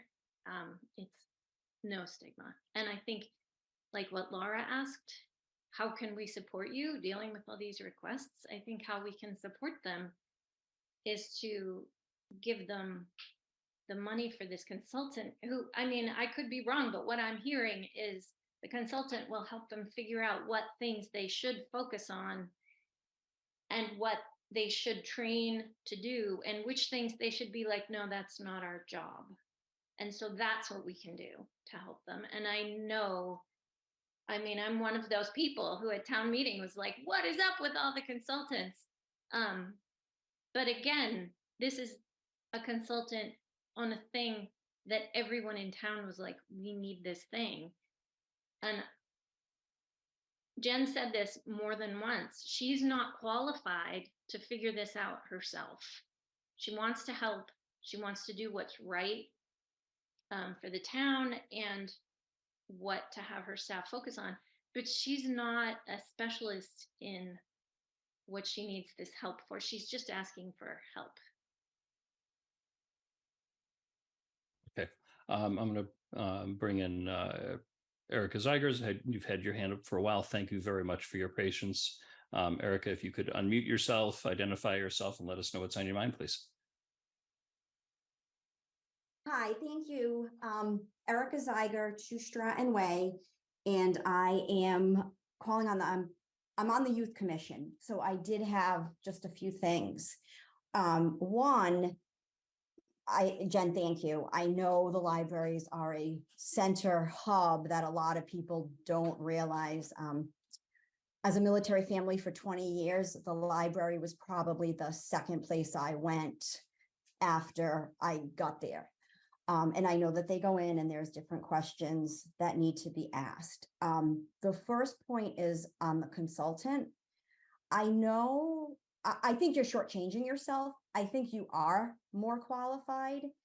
And I'm sure that your trustees, your staff are just as competent. And I would like to see, once the youth commission is up and running and there's a new department head, that they merge and kind of, think of some ideas there. I mean, the youth commission is filled with, amazing people, Mrs. Dugan, Mrs. Bean. I mean, these are smart, educated people that have been working with kids for years and years. So, one suggestion would be just hold off and see what, kind of comes from those two groups. The second one, and I could have missed a little bit on this, was when you were speaking about Be Well and the marketing and the brochures and the QR codes. Are you looking at like a new print copy of like that, the pamphlet that came out, the booklet? I did miss that. Yes, a new print copy, but also a fridge magnet. So you kind of have the option to have easy access to the online version, which is easier to update. But for people who prefer print, it would also be available. And do you have any of those left? We have pulled them. You have pulled them, because I've seen before where, just a sticker saying some of these numbers are out of date, please go to the website, or a staff member to update that. And I mean, I think that would be a quick, easy fix. There's, many, many high school kids that are, looking for a volunteer hours. We got to kind of see, is it better to not have any out, or to have them out with those stickers on it and an updated website? I don't know. I don't know. That's just something I'm throwing out there. I've put on many stickers in my life for updated things. And again, I really appreciate it. The talk on the social worker really got me thinking. And I think I know the answer, but is there a social worker that works at the police department? So is there a staff social worker for the police department? Does anyone know? Isn't there a psychologist that works with the police No, department? I checked with Chief Liver recently, and they did have somebody going on ride-alongs who was like some kind of psychologist or something, especially if it was a call that was a mental health call. But that person is now working full-time in Westborough. That's the last I heard, and it was just a few weeks ago. I asked him about that. Okay, great. So I don't think they have anyone now. Mike, you may have an update on that. Yeah, no, Mr. Chairman, through you, I don't have an update on the department in particular, but I can tell you from my experience, most of the departments that have a social worker on staff, the police departments that have a social worker on staff, they are for significant crisis situations, domestic abuse, mental health crisis where someone's actually having an episode in the street. That's the type of thing that they get involved in, rather than someone coming in, as Jen was explaining, to inquire about something. They've got a family member who's in crisis, who's just been diagnosed with Alzheimer's, and where do I go to get that information, and how can I find a support group, because I know I'm going to become the caregiver. And there's a lot of those things that aren't necessarily would be considered an emergency at the police level, but are more of a, how can we help you as a resident get through this incident? Yeah, so I'm assuming they're more of an on-call basis. They are. Yeah, okay, that's typically what I had what I had thought. Like, again, I think these are great ideas. I think the library could flourish even more than it's flourishing. I would just love to see the two departments get together with the different committees or commissions and work from there. And then I would love to see, so it doesn't have to be a social worker, but I would love to see a part-time position. They sit at the library, they sit at town hall, wherever that, what we did, social work triage, where they would answer those questions and decide, all right, where do we send them? Where do they go? And, are they asking for, resources on Apple Fest, but they're really trying to figure out, if you have any financial resources for them. People don't always ask directly what they're looking for. So that's just my 2 cents. I appreciate it. And thank you for your time. Great. Thanks so much, Erica. Mike. Yeah, Mr. Chairman, again, through you, I just want to reiterate, we are not here talking about funding a full-time position to do any of this. We're not here to talk about a social worker. We're here to discuss an opportunity to get some funding to hire someone to help us navigate through that, to help us figure out what it is we should be doing. And that would actually tie into some of the things that we've heard tonight of maybe where we should be going based on the structure of the town, the types of inquiries that are coming in, where are they coming from, who are they going to? This wouldn't be strictly focused on the library. I would anticipate that this person would be looking at the town as a service delivery organization from a holistic perspective. How are we doing this? Where are we doing that? Does it belong here? Does it belong there? We don't know. It's very difficult for all of us to try to figure that out. We can sit here and guess all night long, but having someone help us navigate through that, I think would be very beneficial. Thank you. Jen. Second to what Michael said. And part of what I'm envisioning out of this project, if it were to go forward, would be some sort of report of these are the services, maybe it's something where we're creating our own internal documentation of how to refer better, right? So we don't actually need somebody in the library that has that answer, but we have an easier way of coming up with, like, okay, this is the right person to go to. Here's our little sort of referral tree or something like that. And it could be even simpler than that. When I was talking to one of the potential consultants about this project, she had talked about doing a space assessment at a prior library that she had worked for, where it turned out that people were doing medical appointments, telehealth visits at the library, and their wireless timed out after an hour. So all of a sudden they lost connection. They had to reconnect and re-authenticate their wireless connection and basically end their call mid-consultation and then restart it. So things like that. And that's where I say that I don't really have, it's not that my staff or I are not qualified to answer the questions and make the referrals. We have blind spots, right? Our wireless, I believe, times out after 2 hours, and then you are asked to reconnect and re-authenticate. That could be an issue. We don't have privacy screens, and our public computers are all facing out into the reading room. So if you're looking at sensitive information about a health or wellness topic, that could be a barrier for some people. Very recently, within the last couple of months, we started providing fentanyl test strips alongside our mental health and substance use resources.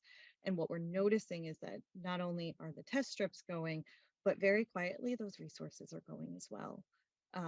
And that is not an idea that was generated by me or my staff. That was brought to me by a health professional saying, hey, can we try this and see what works? So that's, I think, where the real value is in bringing in a consultant that has more of that eye, is they're not looking at it from a library perspective where I kind of get into a groove, and I consider myself to be kind of an out of the box thinker. but at the same time, it's a box, right? Somebody with a whole different perspective can come in and say, you're barking up the wrong tree, or, there's an easier way to do this, or here's a partner that will come in twice a week and provide financial literacy services or something like that. So that's really kind of what I'm talking about. But none of this work, none of the projects that would be submitted or suggested by this plan would be able to go forward without conversations with the Youth Commission, with the Board of Health, with the Council on Aging, with the Senior Center. So any project that overlaps in service, really what the library is looking to do is support other services and amplify what they do, not replace or compete with. Thanks, Jen. Any other comments or Kristen? I am kind of a pain tonight.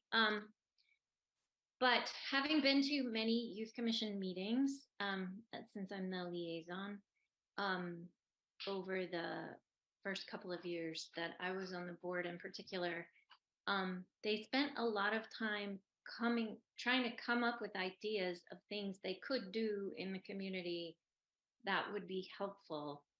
And they never settled on any of them. They only meet once a month. They're all volunteers. They all have other jobs. Sometimes various people can't make meetings. And they were never able to just kind of jump on one or two things and say, okay, we're going to go ahead and do these things. And I think that's another thing that this consultant a problem the consultant would just solve is it's just step one in getting some of these things done, right? So they would give a list of all the possibilities, and then Jen would have that information. She would bring it to the Youth Commission. She would bring it to the health department, whatever, possibly the schools, whatever was the appropriate communities in town, and then go from there. And those are the ideas that over the 2 years I went to Youth Commission meetings, they were never able to settle on any one thing. A lot of people had a lot of really good ideas, but it was just hard for a group of volunteers meeting one evening a month to get that kind of work done. And they knew how important it was. And it was the pandemic, and still this would just solve so many problems, I feel like. Thanks, Kristen. Any other comments or questions from the board? Julianne? Well, I'm also a person who is wary of too many consultants, but I think in this case, a consultant is absolutely necessary. First of all, just getting the information of the needs in town would be really good information. I mean, what you're telling me tonight there's some pretty sobering facts here. And secondly, your staff can't be financial consultants and medical doctors and psychologists. Everyone has to understand that if I call the library and I'm in crisis, they can only give me so much, right? So I think that a consultant to really define these limitations and what the library can reasonably offer is really essential, because I'm really surprised that I guess I shouldn't be surprised that the library is its use is always being kind of updated and looked at in a different way. So it's challenging, and I would support the consultant, but I still think if you could wait a couple of weeks until we get that other information, it would just allow us to do our due diligence. I was going to ask the question, Jen, are you, I don't think there's anything imminently time sensitive with this our next meeting is in just a couple of days, shy of a month from now. If we made a decision then, would that be all right with you? Absolutely. Be consistent with what you're trying to, okay, great. I think that's helpful. Did anyone else have any questions or comments on this before we close out this agenda item? Laura? I just want to say thank you for all the thought you put into this. And again, reiterate, I definitely would like to wait, but I 100% appreciate this and can see the benefit that it'll bring to the community. Thank you. And as Kristen had said a little while ago, if anybody wants to hear more about the library, I can talk about this constantly, all day, all night. I will not get sick of it. Reach out to me. We can have coffee. I can tell you more about what's going on. Very good. All right. So again, I'm not going to ask for a motion now. We'll defer this to our next meeting. And that concludes our time with Library Director Jen Bruneau. Thanks for joining us as always. Thank you. Okay, great. And Thanks for having Bye. going to send Jason Little back, who's still part of our meeting, I realized, back to an attendee. So he can watch from afar. And next up on our agenda is Veteran Service Director Jeff Farrell. Jeff, I'm going to bring you in.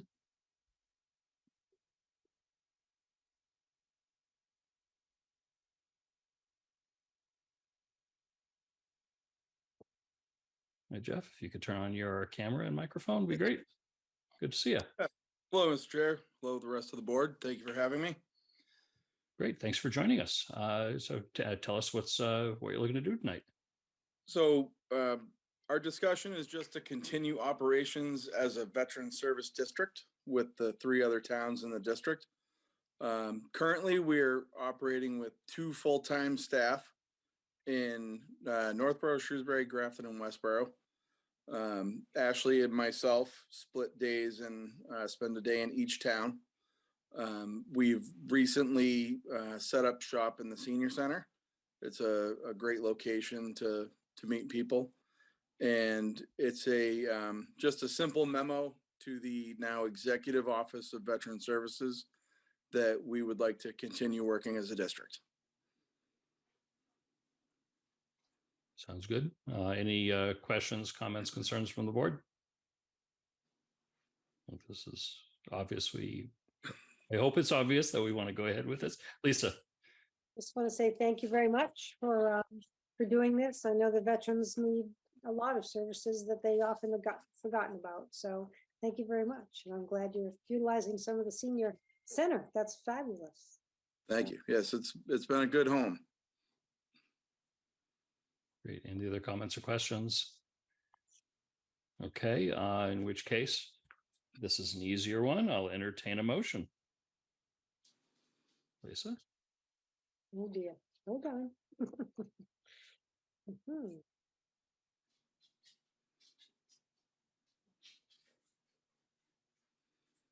Do you want me to do it? No, I got it. I got it. Okay. Look, teeny.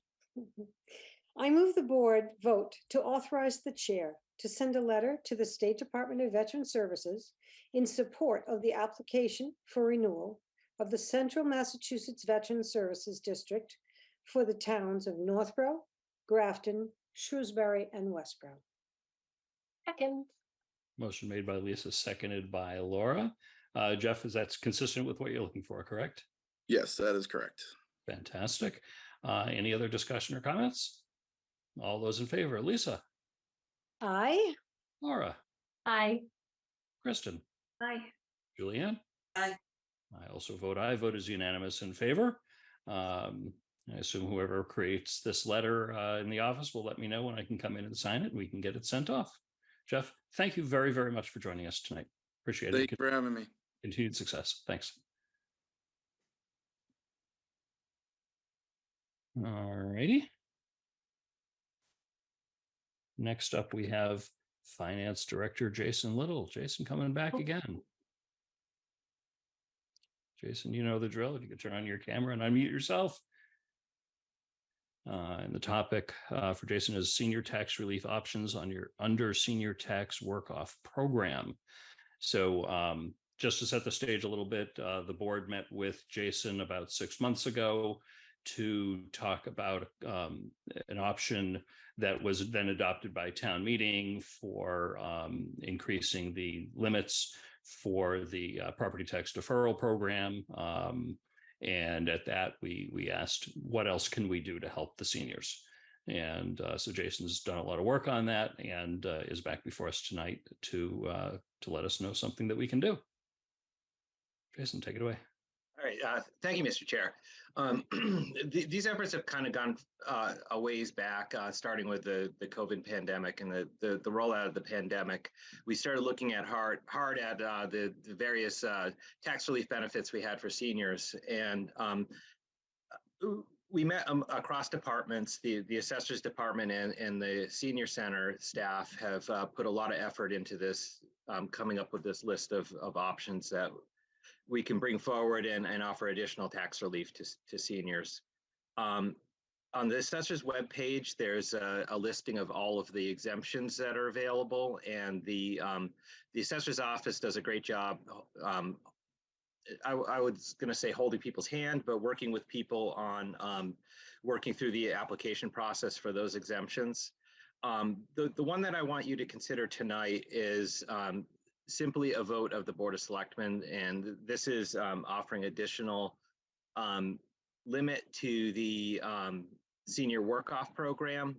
Currently, there's 10 to 12 senior volunteers. This is an option that allows the senior center to identify seniors that have a particular skill or could be placed within a town department that might have a need for a volunteer, and allows them up to, currently it's set at $1,000, but the law allows us to increase that limit to $1,500, and that's what's being proposed tonight.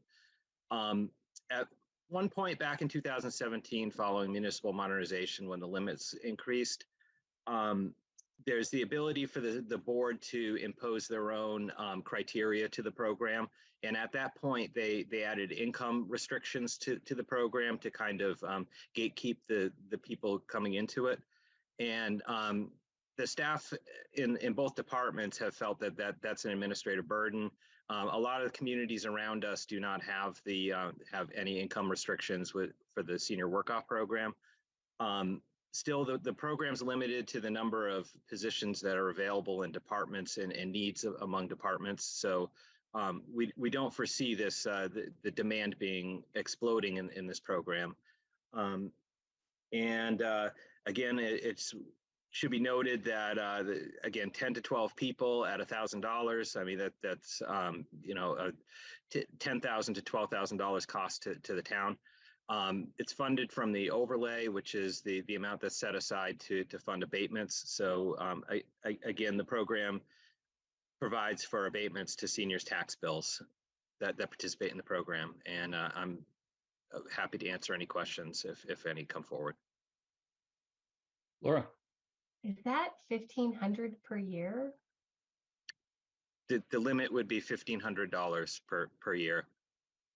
So the folks that are in these positions, are they just working like, I don't know, like that many number of hours per year? Well, it would be at Massachusetts minimum wage, it's $15. So, you know, 100 hours. Wow. Thank you. No, I was surprised. I was expecting more. I just wanted to clarify that. Does it seem like it's helping offset the tax burden for our seniors? Well, I'm sorry, through the chair. I would just say that it's among the many options that the outreach worker at the senior center will work with and try to identify any of the exemptions the other exemptions based on need that would be available to the seniors. But yeah, there's like I said, 10 to 12 people participate in this program every year. Lisa. Thank you. Uh-oh, third time, Lisa, you're muted. All right, no more puppies. That's it. I'm sending him back. Being a senior myself, and I actually used the program one year. I think that anything that we can help for the folks who really do have a hard time with the increased cost of everything. I mean, the past year, everything has exploded. And I think it certainly shows that we're taking the initiative to try to make a little, a little help for those seniors that do stay in the town. So thank you for bringing that up, Jason. I appreciate it. Yeah, I think this is an important program that the town offers. Most towns in Massachusetts have something like this. The limits are they're still too low, but this is what we can raise them to right now. I'll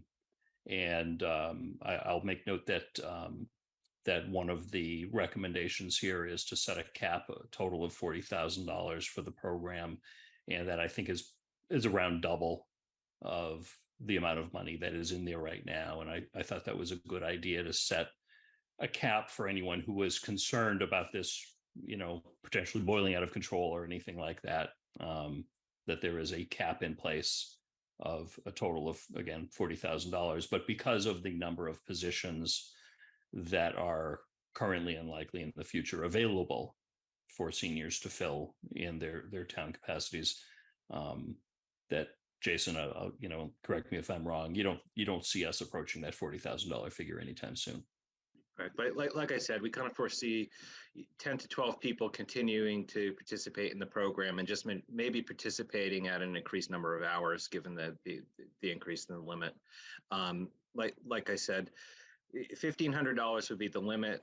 At it's 100 hours at $15 an hour is how that calculates out. $40,000 would mean increasing the program to about 26 people, and that's probably very unlikely to happen in the near future. Laura. Has there been a lot of people that have been using this program historically? Historically, it's been between 10 and 12 people. Got it. So if people have questions, like I'm assuming, is everybody that's in that bracket aware that this program exists? I'm assuming that, how is that communicated?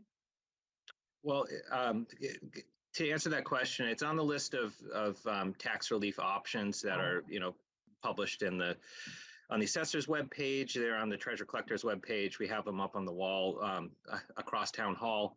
The senior center's outreach worker does a great job identifying programs that people can participate in, and the assessor's office will notify people that it's available as well. Thank you. Julianne. Job opportunities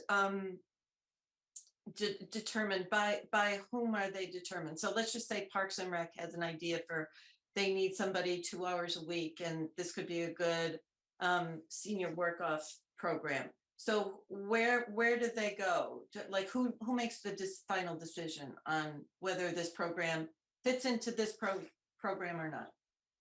That would generally be up to the recreation director to speak with the senior center director, and the senior center director is the one that administers the majority of the program.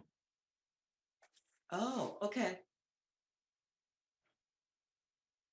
And my hope is with the increase in cap to the program for the seniors, and some discussion that we're having tonight to generate awareness, maybe there are other departments in town that might have some ideas as to ways that they could hire some seniors to do a little work to help their departments, and have those people save a little bit of money on their taxes in the process. So maybe we can increase that 10 to 12 people per year step, and the next time we get a report on it, I hope it would be a little bit larger.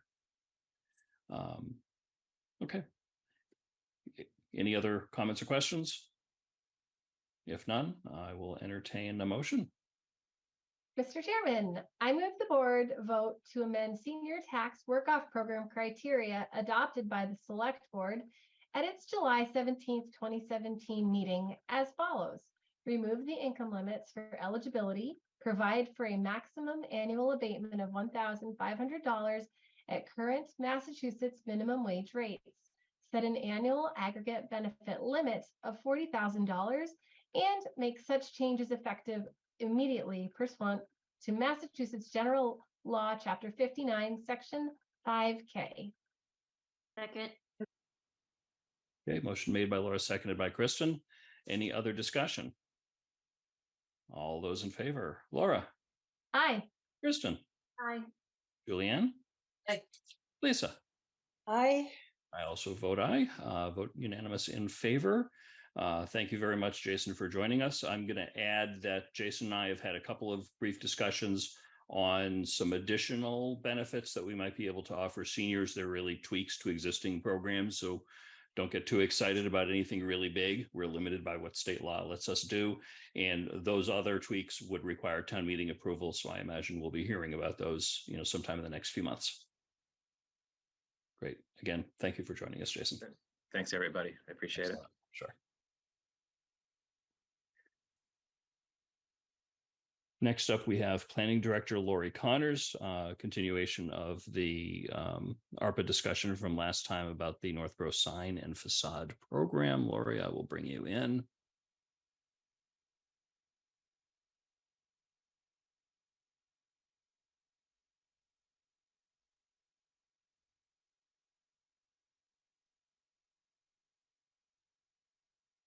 Lori, if you could turn on your camera and microphone so we know you're there. Good evening. Good evening. Welcome back. Thank you for being patient. This has already turned out to be a longer meeting than I would have guessed. But no problem. I appreciate your willingness to speak to me again about this program.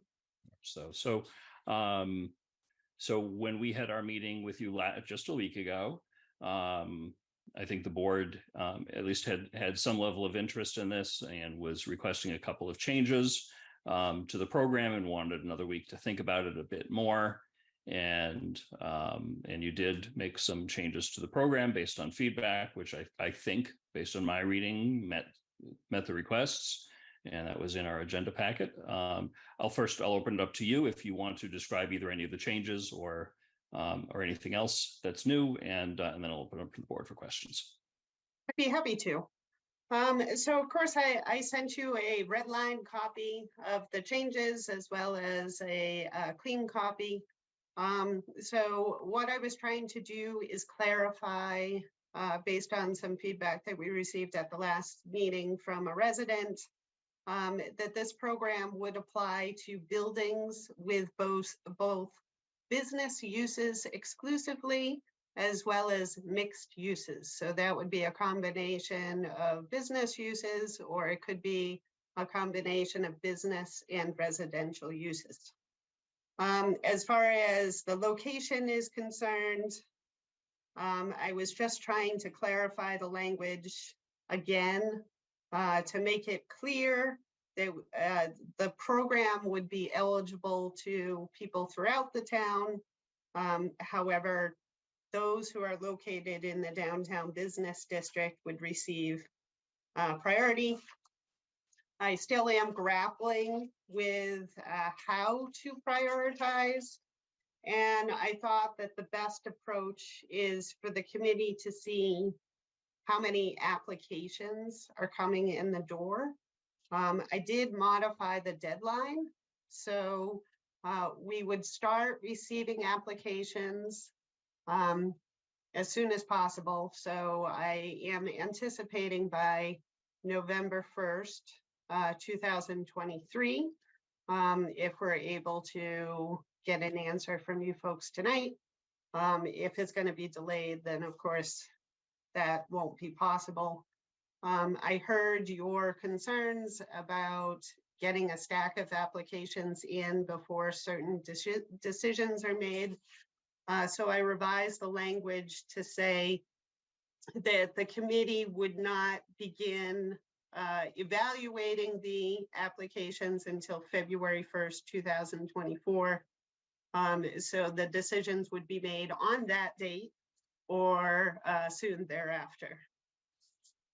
I did make some modifications to some of the eligible projects based on the feedback that I received from the resident. And let's see, I did modify the absolute stop date for completion of all work. So that is now November 1st, 2026. So there was a little bit of wordsmithing also, but that is the most important changes that I made to the program. Thank you very much, Lori. Questions, comments from the board?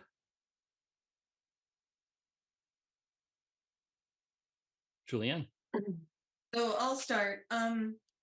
Based on something that I gleaned from Jason's email, with the fact that, okay, so he kind of implied that the applications, which are, the approval of the projects, which have to be done by the end of 2024, is really the critical turnaround time.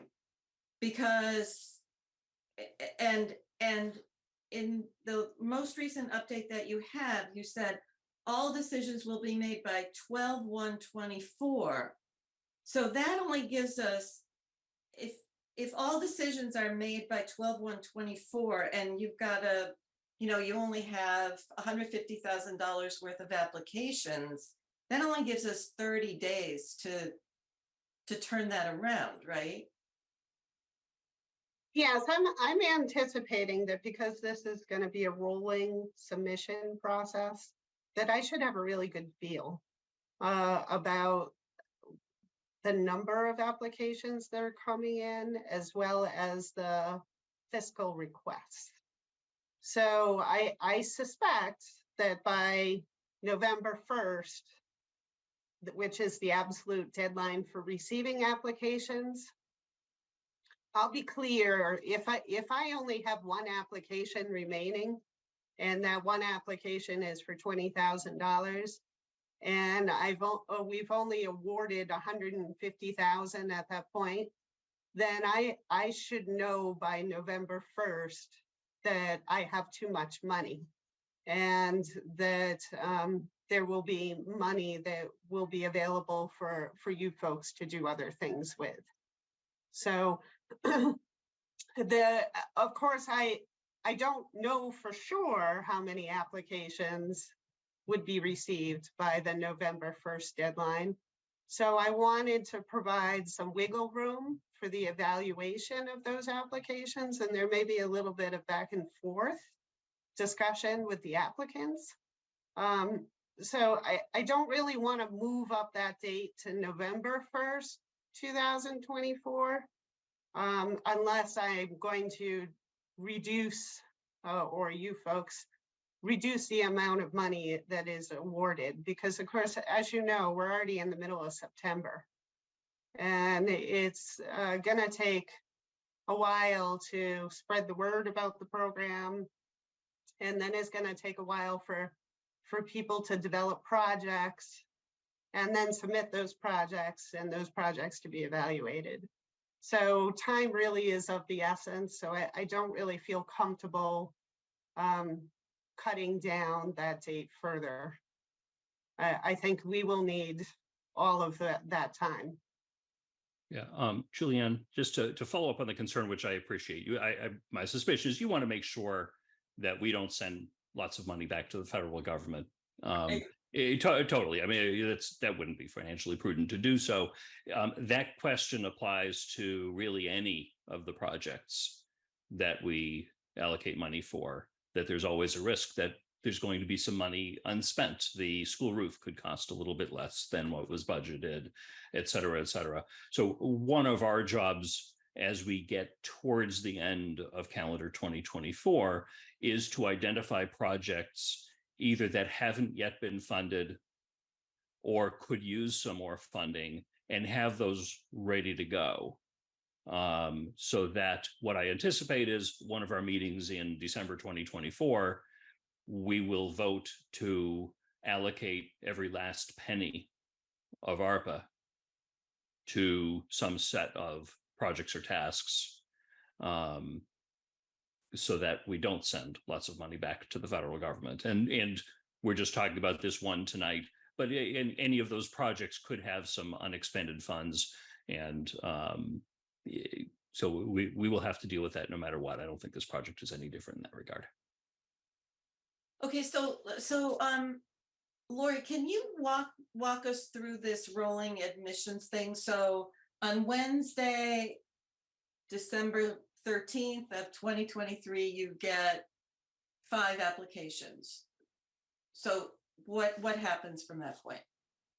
So at this point, of course, I'm just requesting the funds. So I've developed the particulars of the program, but I really have to sit down with the committee members to figure out like when we're going to meet. Are we going to meet on a Wednesday, or are we going to meet on a Monday? And, from the date that we receive applications to the date we have the meeting, how many days are going to elapse? I just can't, I don't feel comfortable giving you particulars at this point, because I really would need to discuss that with the others. And just one more thing. So I believe I mentioned at the last meeting that I personally think that the committee should be more than 3 people. I think 2 additional people, maybe one from planning, one from MPIC, would be really beneficial. I understand your preference is always smaller committees, but it's $250,000, and I think those 2 additional committees could really add a lot. I definitely want to be respectful of your time and Mr. Frederico's time. You don't want to be here at 9 o'clock at night, if that's the only time people can meet. So if you could maybe make one of the criteria that these meetings happen during business hours. But I feel strongly that the committee should be larger, and I want to listen to my other select board members and their opinions here. Thanks, Julianne. Questions or comments from the board? Laura? So thank you. I appreciate the thought and where this is coming from. And our heart of our goal is to really make the downtown look better. But I've thought about this, and I've talked to a lot of people, and I do worry about the fact that it's not equitable. We're picking and choosing a limited number of businesses that are going to qualify.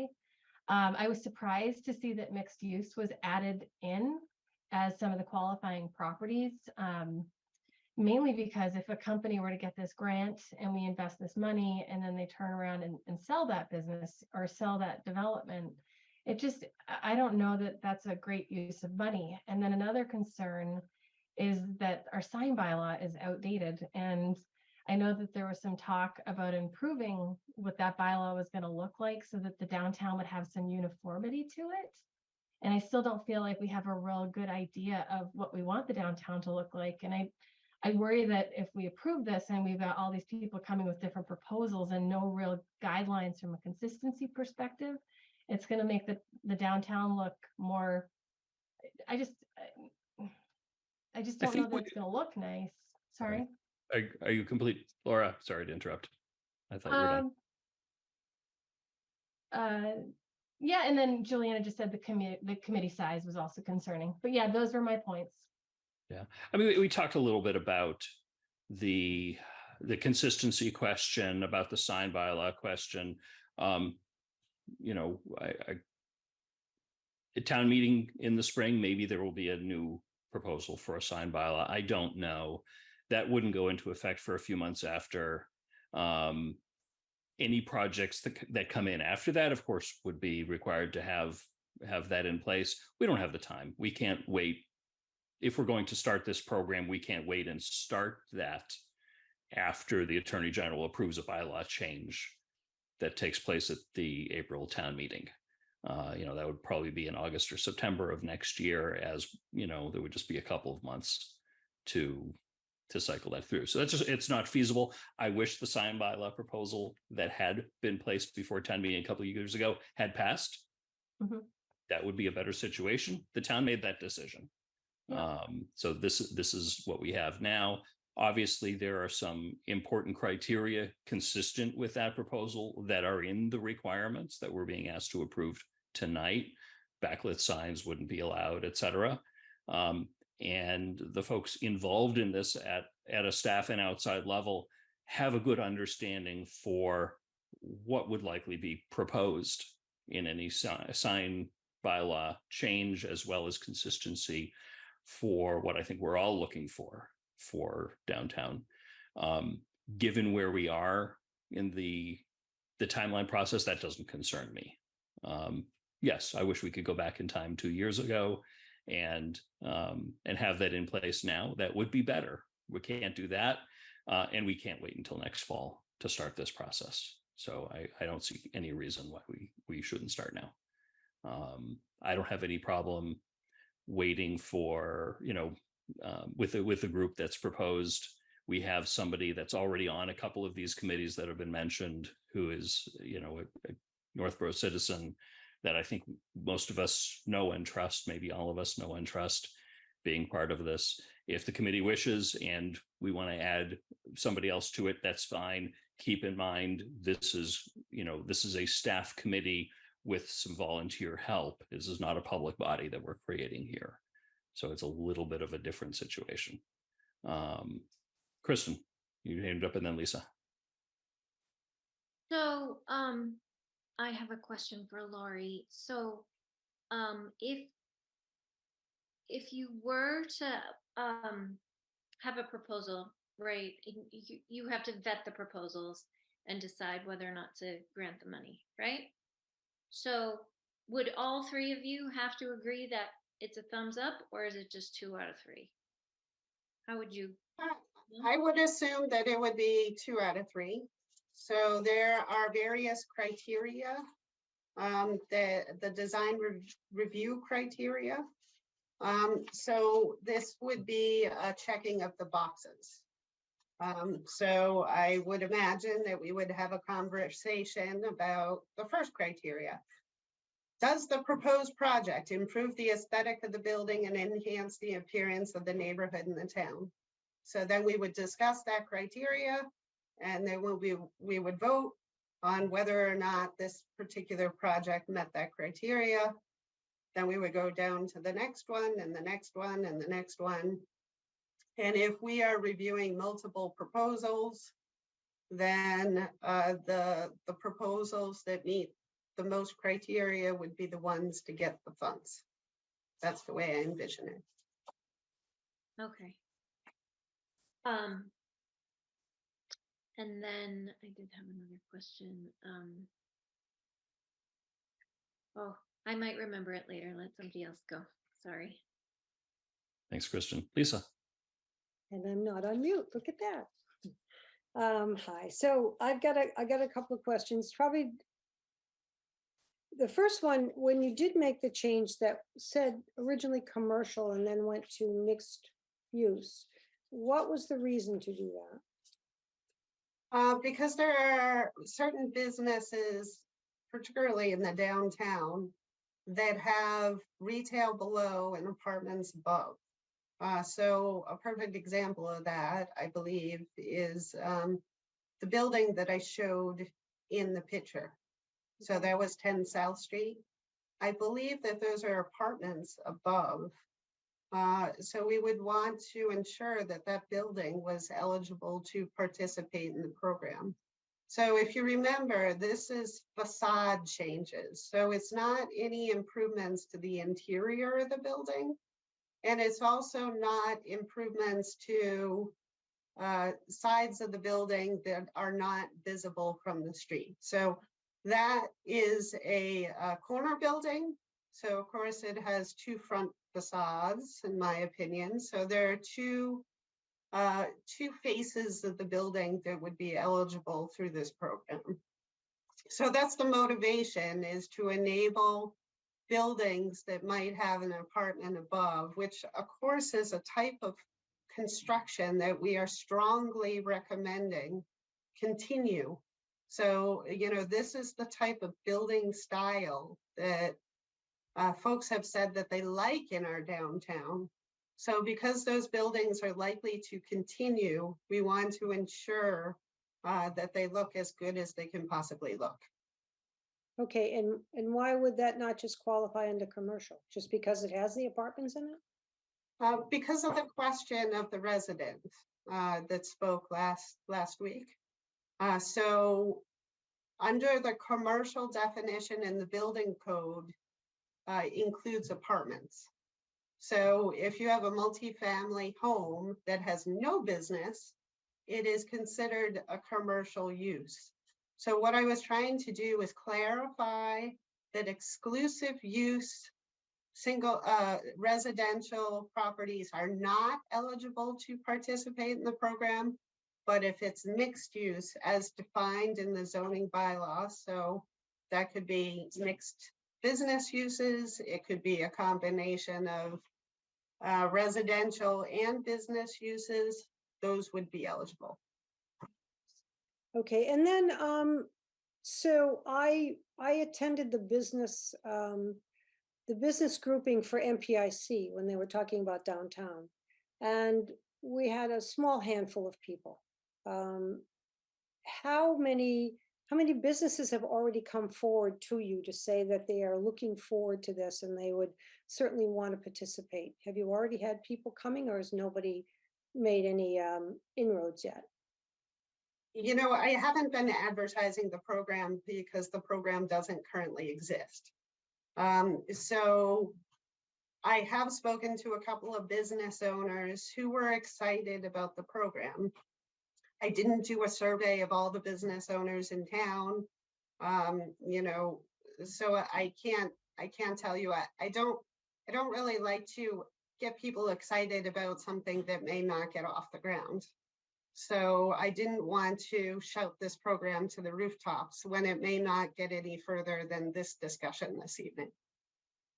That's fair.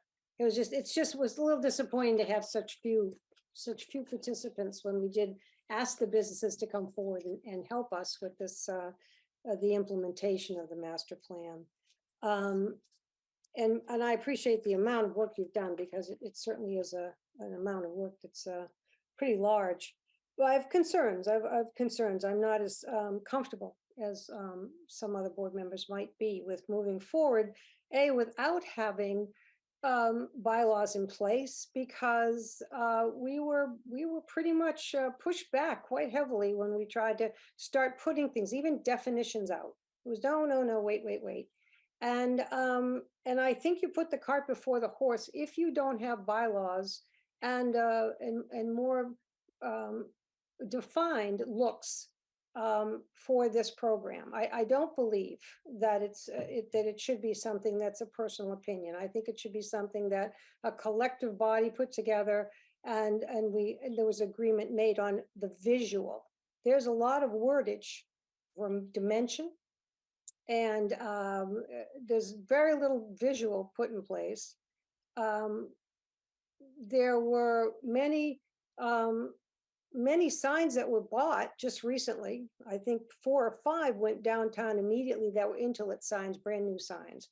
I don't think that any of those store owners are interested in trading those brand new signs in for, you know, a different facade, because we'd like to see it, but I may be wrong on that. And I think that it started to be, and maybe I'm wrong, but I was under the assumption it was a downtown beautification program that we were working on.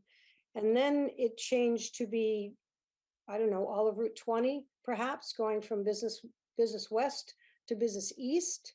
So that kind of got a little confusing for me, because I thought, and please correct me, that say somebody in business west had applied, and somebody from downtown had applied, that the downtown would be heavier weighted because it was downtown, and that was really the idea. And perhaps maybe it was supposed to be open to all of 20 because it would make that more option available to a greater number of people. But we still go back to the look that we have downtown. We haven't decided what it's supposed to look like. We haven't come up with things. The picture that you put out of that building, whether it's 10 South Street, has a variety of different things going on in it, which I'm sure you put in just because these are many options that could be used, but we would not do all of this to this one building because it wouldn't make any sense. The things that they're limited to is a narrow sidewalk, so they couldn't put planters out on the sidewalk. Again, you're right down in a corner, right onto the sidewalk, which is a relatively dangerous area. We have a lot of people who complain about just being on the sidewalk in the wintertime, that snow's not removed well, and it's a difficult area to be around. The awning on it negates the structural design of the doorway, and I think that whoever we have that creates these, well, I think you're maybe even you're saying architect to, the architect is going to make a design and bring the design to your committee, and then based on that design by the architect, that's what you're going to choose from. Is this correct? So there are a variety of options. Like somebody might just propose that they want, new siding on the front facade of their building. And that might just be the project, that's it. Siding only. Another person might apply for an awning and that be the total sum of their project. So there may also be larger scale projects which would require the expertise of an architect. So this program would fund up to $5,000 in the services of an architect.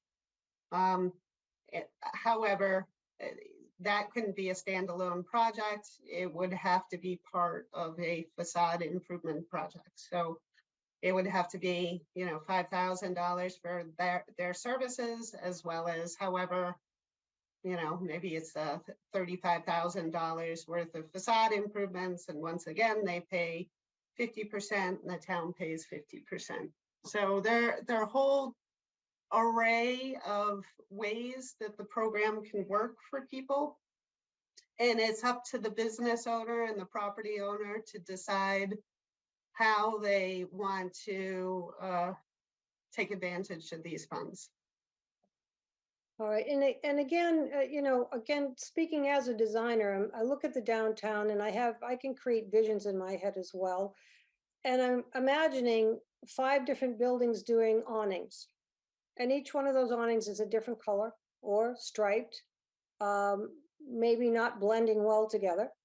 The individual look is what we seem to have an awful lot of in town. And we have not yet, put again, those design framework stipulations in order. So you could have a red one next to an orange one, just the colors might not even go well together. And we don't have awnings that are in our bylaw right now. So, yes, it's great to start to do something downtown. Personally, I've said it several times, I'd like to get a price on underground wiring and those new beautiful black lights that you can put plants on it and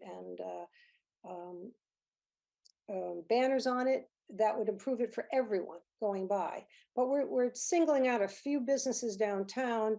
We don't have any real guidelines to go by other than the design review words of size. And I think that a design review was tasked with trying to create what we want to do for a look in signage, not just the fact that the size is such and such. And I don't think it's right to put the cart before the horse. I think this is something that hopefully is going to be here for a long time. And we should be able to collectively put them all together to see how they're going to blend together, because most downtowns do blend. They're not all individual looks, for the big downtowns that we all appreciate. And in the case of even at 10 South, if they decided to take the paint off the brick on the second level, is that lead paint? Is that going to be something that's going to have a skirt around the building? Is it going to cut into traffic? I mean, there's an awful lot of things that nobody really considers until you start getting into the nitty gritty. And I really think that it's something that I'm very concerned about, and I'm not as comfortable as maybe some other members are with just going ahead, taking a stab at it. Anything's better than what we have.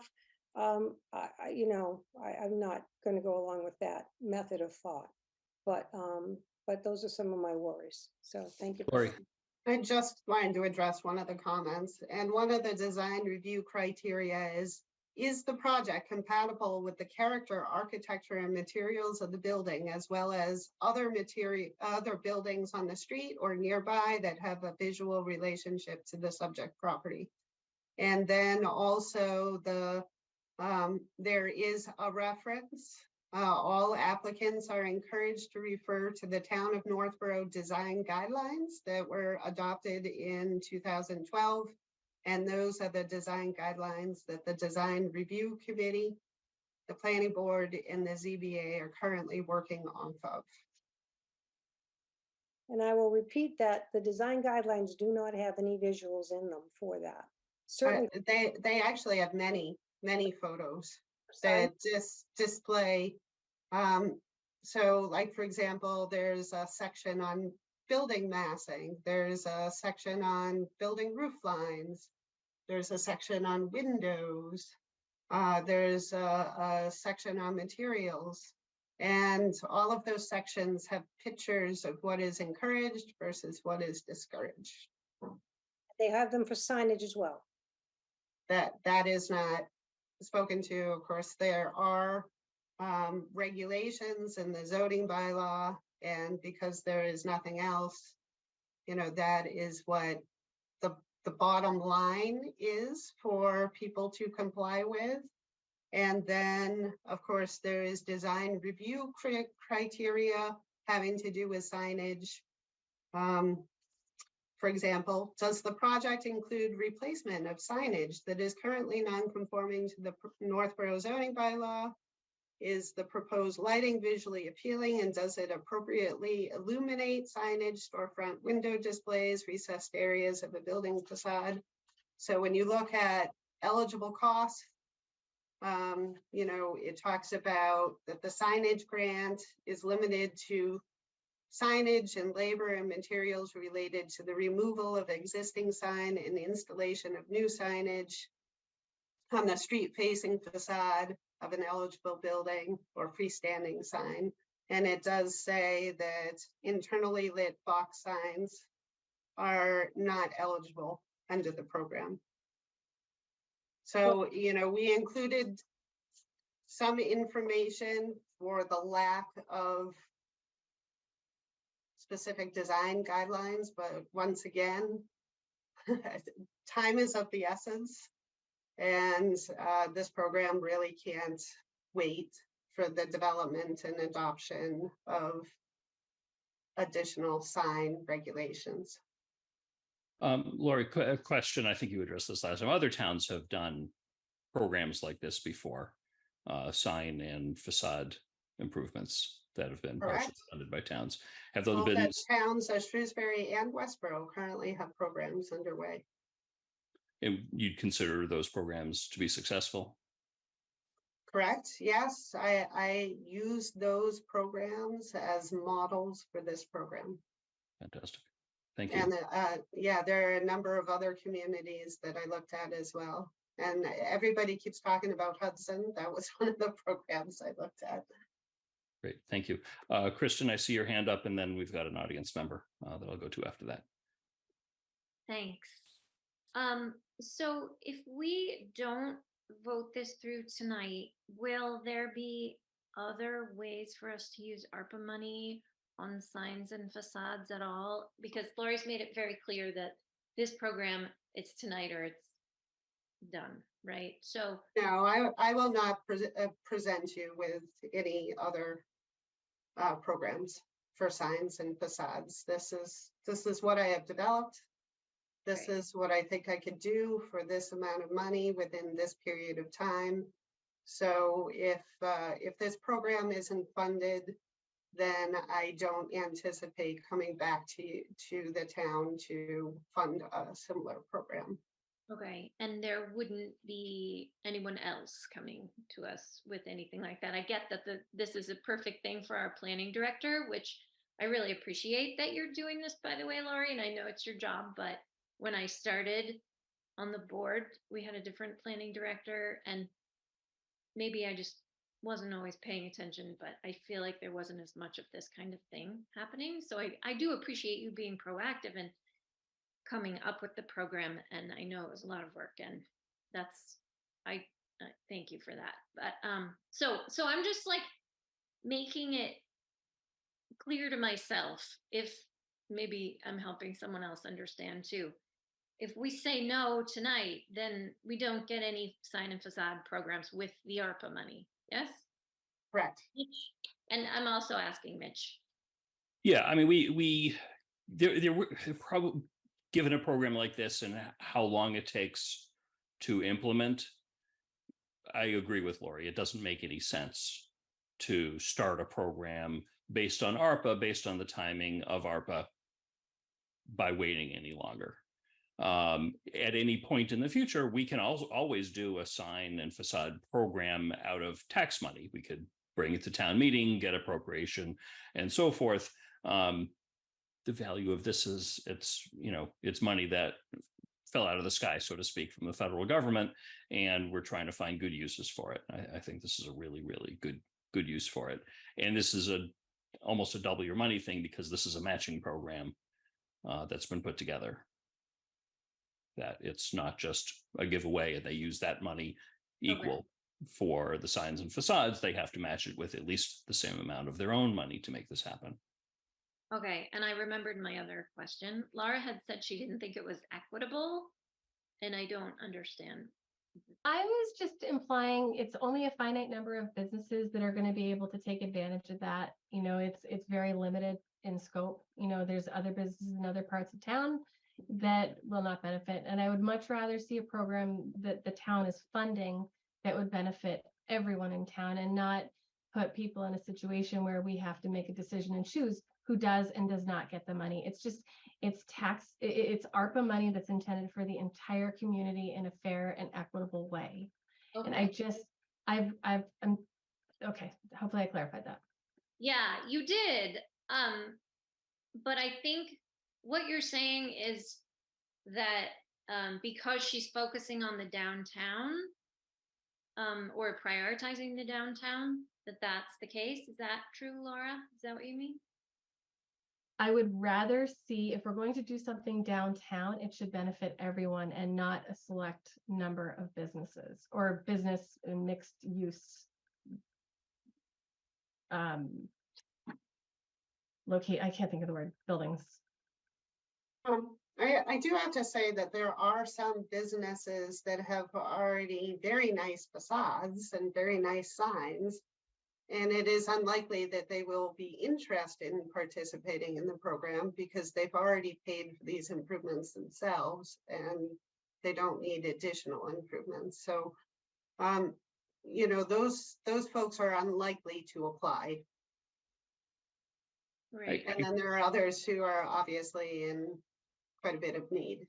So I guess my argument to that would just be that, I would just argue that everyone does benefit. Everyone who drives through the downtown does benefit from buildings in the downtown looking nicer than they do. Our downtown there's pockets of it that are spectacularly beautiful, like right around the library. And there are parts of it that are so depressing. And I just wish I had $1 billion so I could buy some of those buildings and tear them down and build something beautiful for this town, right? So I do think everyone benefits if the buildings look nice.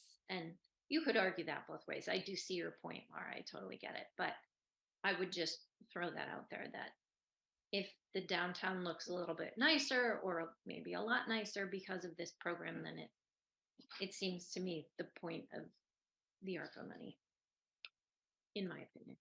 Thank you. Thank you. Julianne, I did promise that I would go to the audience, and we'll come back back to you after that. We have Scott Rogers. Scott, if you could unmute yourself and identify yourself and let us know what's on your mind, please. Yeah, good evening, Scott Rogers, 26 Tomahawk Drive. I guess I raised my hand because between the meeting tonight and the meeting last week, I'm a little bit worried about the perception that is being fostered amongst residents. We're seeing you struggle to make some difficult decisions and have these conversations. But on many of these items, there's some comments being made that if I was a staff member or a member of committees like Master Plan Implementation Committee, bringing forward to you the best professional recommendations and the best consensus from their committees. And quite frankly, there's some rather insulting comments that are being made to staff and to, by implication, the committees that they're representing. And I just want to let you all know that it's really becoming stressful for staff. It's really becoming noticeable to residents that there's just a demoralizing factor and a continued erosion of some of the trust and relationships that have been built between the board and departments and committees, other boards and commissions. And I don't have an opinion on whether this particular item, but it's just, I just want to make you aware of the impression that you're giving to the residents of Northborough. Thank you. Thank you, Scott. Julianne, you had your hand up before. So I was going to follow up with what Kristen was asking Laura, and I was wondering if Laura's point was, well, rather than give $250,000 to a certain amount of businesses, would it be better to use $250,000 on, you know, making beautiful sidewalks and having street trees along Route 20 as much as possible? Was that what you were kind of implying? Yes, thank you. Something that we're doing for the town that's an investment in an area that's important for everybody, and it's not going to, you know, pick and choose between groups or businesses. So thank you. Well, I think projects like that and proposals like that will come. This is something we can get started with now. There are other things we can't get started with now because they're not in the right timeline, with the downtown master plan process not having been completed yet and so forth. Again, we have $2.5 million of ARPA money. Kristen. And another, I mean, I like that idea too, but another point would be, you know, you could have pretty trees and improve the sidewalks, but if they're going past but ugly buildings that no one has done anything to because we passed on this opportunity, then the downtown still doesn't look that good. And to Lisa's point of burying the wires, I talked to somebody who knows a little bit about that, and evidently our ARPA money would be a drop in the bucket for that. There's no way we could do that with even if we spent all the rest of the ARPA money on it, it wouldn't cover very much of it. So that's not really, I love that idea. That would be my favorite idea. I would vote for that in a second if we had enough money to do it. But not with this pile of money. So anyway. I'll add in, go to you in just a second, Lisa. In the town that I used to live in when I was on the select board, we did have a pretty serious discussion about burying underground wires along what was once a state road, but had been taken back by the town or gifted back to the town by the state. And we did price it out, and it scared the living daylights out of us. It is very, very expensive. It's good. The end result is beautiful for the towns that have done it. It also puts tremendous cost on those businesses, because you think about, well, you can bring the lines that are going across the street down underground. You then have to connect the businesses and the homes that are in that area to those lines. And that's on the homeowner and on the property owner, unless the town also funds that. I mean, it's probably, I don't know, $30 or $50 million project to do something like that. It may be worthwhile, if we wanted to spend some amount of ARPA money to start the design process and turn in a scope, and start the process of having that discussion with the state and see if they're willing to work with us on it. So obviously the bulk of downtown is along Route 20, which is a state road. So it's a long process. I love the idea. I do hope the town will eventually find a way to do it, but I'll echo what Kristen said, just to back that up with some experience. $2.5 million isn't going to get us anything with burying the downtown wires. Lisa, you had your hand up. Yes, I actually did some research myself, and I was given a quote that was $1 million a mile. Get that? So I think it's a lot more expensive than that, a lot more. Yeah. You know, I think that I think that it's something that a mile, we don't even need a mile if we just do the direct downtown. And we start whether it's the railroad tracks and we work our way just down to one of the other things. But to throw out figures, I mean, you're throwing out figures, Kristen's throwing out figures, I'm throwing out figures, everybody has figures. I think the fact of the matter is that we can work together to make this look good.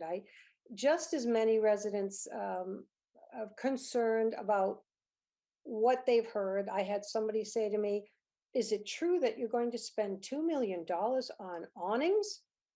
And I was like, no, that's not true at all. I don't know where it's even come from. And then other people had said to me, and then this is going to be used to fix out of compliant items, whether it be signage or whether it be handicapped accessibility. There's a lot of discussion that goes on, and I find it a little bit sad to hear that our discussions have made people feel bad. I don't think we try to do anything to insult anybody or make them look like their work isn't appreciated. I hope that they don't feel that, because we don't try to do that. There's no reason for that to even come up as a remark. And I think that everybody wants to see a better look, without doubt. But if you look at the reality of taking 10 South Street, across the street from a little brick building that's used as a convenience store, and the convenience store is not interested in doing anything with their facade. They're certainly not interested in putting less signage up all over the building. And that's a big problem we have already, where signage is covering windows and more signage. And now we have neon signs and all this other stuff going on. How do we know that they're interested in coming forward and joining the crowd to make a nicer look, when in fact they may love that look? So to say that this program is going to give us a great new look, we don't really know that for fact. All we know that it's an attempt to try to help the town look better, to maybe bring some more desire for businesses. We've got some lovely businesses, and the way they put them together, as Laurie showed on her first presentation. And they were beautiful. And I would have loved to see more of the business owners join us in doing that. But I don't know that I feel that this is going to do this great idea. I'd love it if it did. There's not enough guidelines for me. So. Okay, Christian, then we've got a couple of hands up in the audience. I'll just say one more thing. So we don't know that people will want to participate. They may like their ugly, whatever. And they may also pick awnings that don't go together according to, some people's opinions, but style and design is kind of, the beauty is in the eye of the beholder to a certain extent. I realize there are probably certain rules, but Laurie does have a lot of that in the proposal to prevent too many really bad, anything really inappropriate or whatever. That's all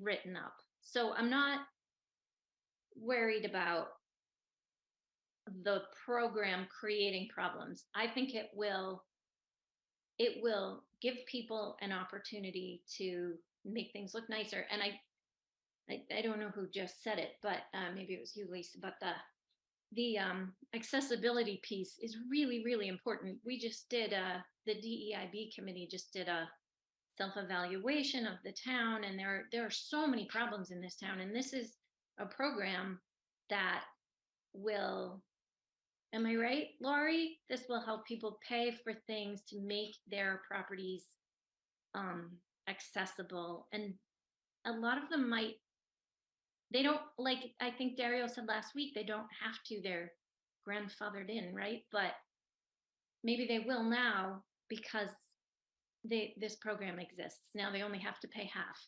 And, you know, I mean, we all have a friend who's in a wheelchair or who needs it for some other reason. And I think that's really you know, this is our last chance to do this. So I think that's a big piece of it that we don't want to neglect. All right, I'll stop. Okay, thank you. We've got a couple of hands up.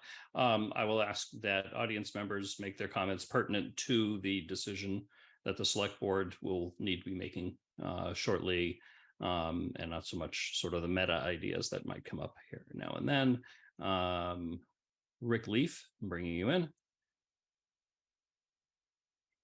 Hi, Rick, if you could identify yourself and let us know what's on your mind, please. Okay, Rick Leaf, 30 Wiles Farm Road, Chair of the Master Plan Implementation Committee. You know, Lori presented this program to the committee, the guidelines for it a while ago.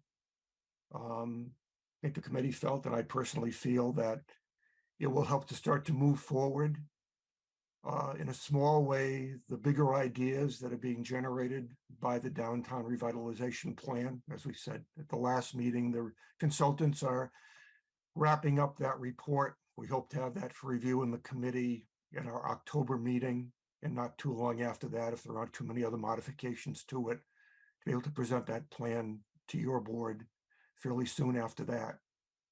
In the meantime, this particular program is philosophically aligned with the general ideas coming out of what's going to come out of the report on the downtown, and provides an opportunity here to make some short-term improvements.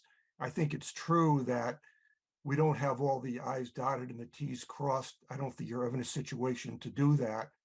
But as Laurie has mentioned, we have the ability through the way she's designed the program to manage what it is that gets selected on a fairly objective basis, and to also ensure a certain amount of consistency among the projects that do get presented, so that it's not purely the gut feel of the people on the committee deciding what to do. There's a series of fairly objective guidelines that need to be followed, and the fact that the downtown projects will get priority. And I think also the fact that after the last meeting, where the program's been changed to say that there will be a waiting period here, that once this program is announced and applications come in, that it won't be until February of next year before the first decisions are made. So we get a chance to compare and contrast some programs against each other. And then we still have the ability after February, if other people see what's going on and want to participate during the balance of 2024, to look at some other programs kind of thing. And I think, as Laurie mentioned, if in fact we don't get that many applications, or if they don't conform the way we want them to, there's definitely enough time to revisit how much money actually need to be spent, and to have the select board decide if there's some money left over, how to reallocate that before time runs out. So I just think it makes sense to get going on this project, give some businesses the chance to apply, let the committee evaluate those projects against the criteria. And I think it won't be too long into 2024 before the committee and the MPIC and the town has a good idea about where this is going, how beneficial it's going to be. And if in fact the course has to be changed at some point, or the dollar amount changed at some point, there'd be sufficient time to do that. It's like anything else. I'm not saying you go in blindly and just start throwing money around without any particular good idea of what's going on. I think the way Lori's defined the program defines pretty clearly what's acceptable and what's not. And I think it just makes sense to get started here. And I think once we start to demonstrate that the town is serious about doing that, I wouldn't be surprised if more people want to get involved. And if in fact that's the case, once the final downtown revitalization plan is presented, there's going to need to be a fairly significant public-private partnership to do the greater things that that plan wants. And this is a good way to get the ball rolling, to get some relationships going, businesses, and to sort of help to launch the bigger program that's coming after it. So I would I would very much recommend that the select board go ahead and approve this project. And I think that there'll be more than enough time to evaluate what's going to happen. And if modifications have to happen, they'll happen. That's my opinion. Thanks for listening. Thank you very much for joining us, Rick.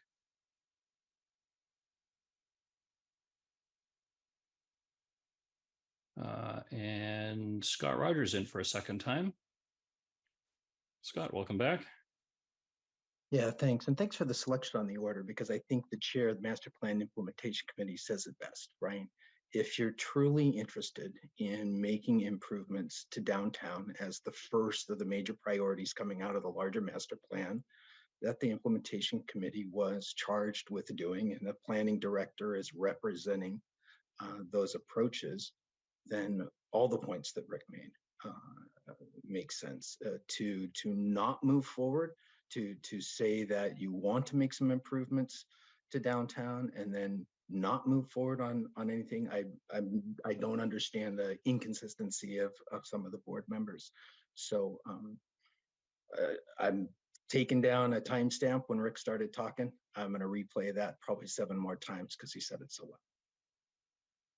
Thanks, Scott. All right, questions or comments from the board, or are we ready to do this? Julianne. So I liked Rick's implication that, you know, we're going to have an opportunity to look at how many people are participating by that February deadline, which is February 2024, practically around the corner, right? So at that point, if we will know the amount of interest pretty much. So 2 things for me to vote positively on this would be, one, that after that February deadline, we get an update on interest and the types of businesses. Are they in the downtown? Are they out of the downtown? That we get a report on who's applying and for what. And the other thing is, I'm still stuck on the 3-member committee. I think 5 members is ideal. The other way I'll compromise is that at every decision meeting, all 3 people are there. Oh, I would absolutely anticipate that we wouldn't hold a meeting unless all 3 people were there. That's part of the benefit of having a small committee. I mean, of course, if somebody is going to be away for months on end, then it is likely that we will have to replace that person because they won't be able to fulfill their commitment of issuing decisions within a 30-day time frame. But you could absolutely. I'm sorry to interrupt. You could have, because this is a staff level meeting, you could have one of the participants by phone or by Zoom or something like that, correct?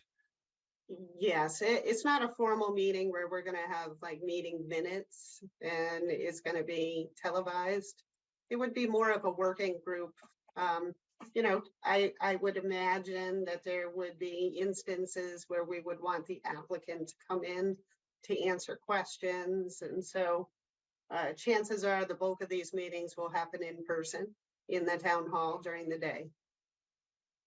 Oh, well, I mean, my point is also that the person that you've chosen and who has agreed to sit on this as the architect is someone, as Mitch pointed out, is well known to a lot of people in town, highly respected.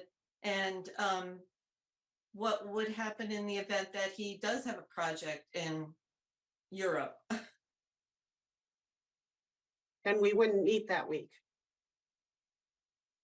Okay. And you will not consider a 5-member committee?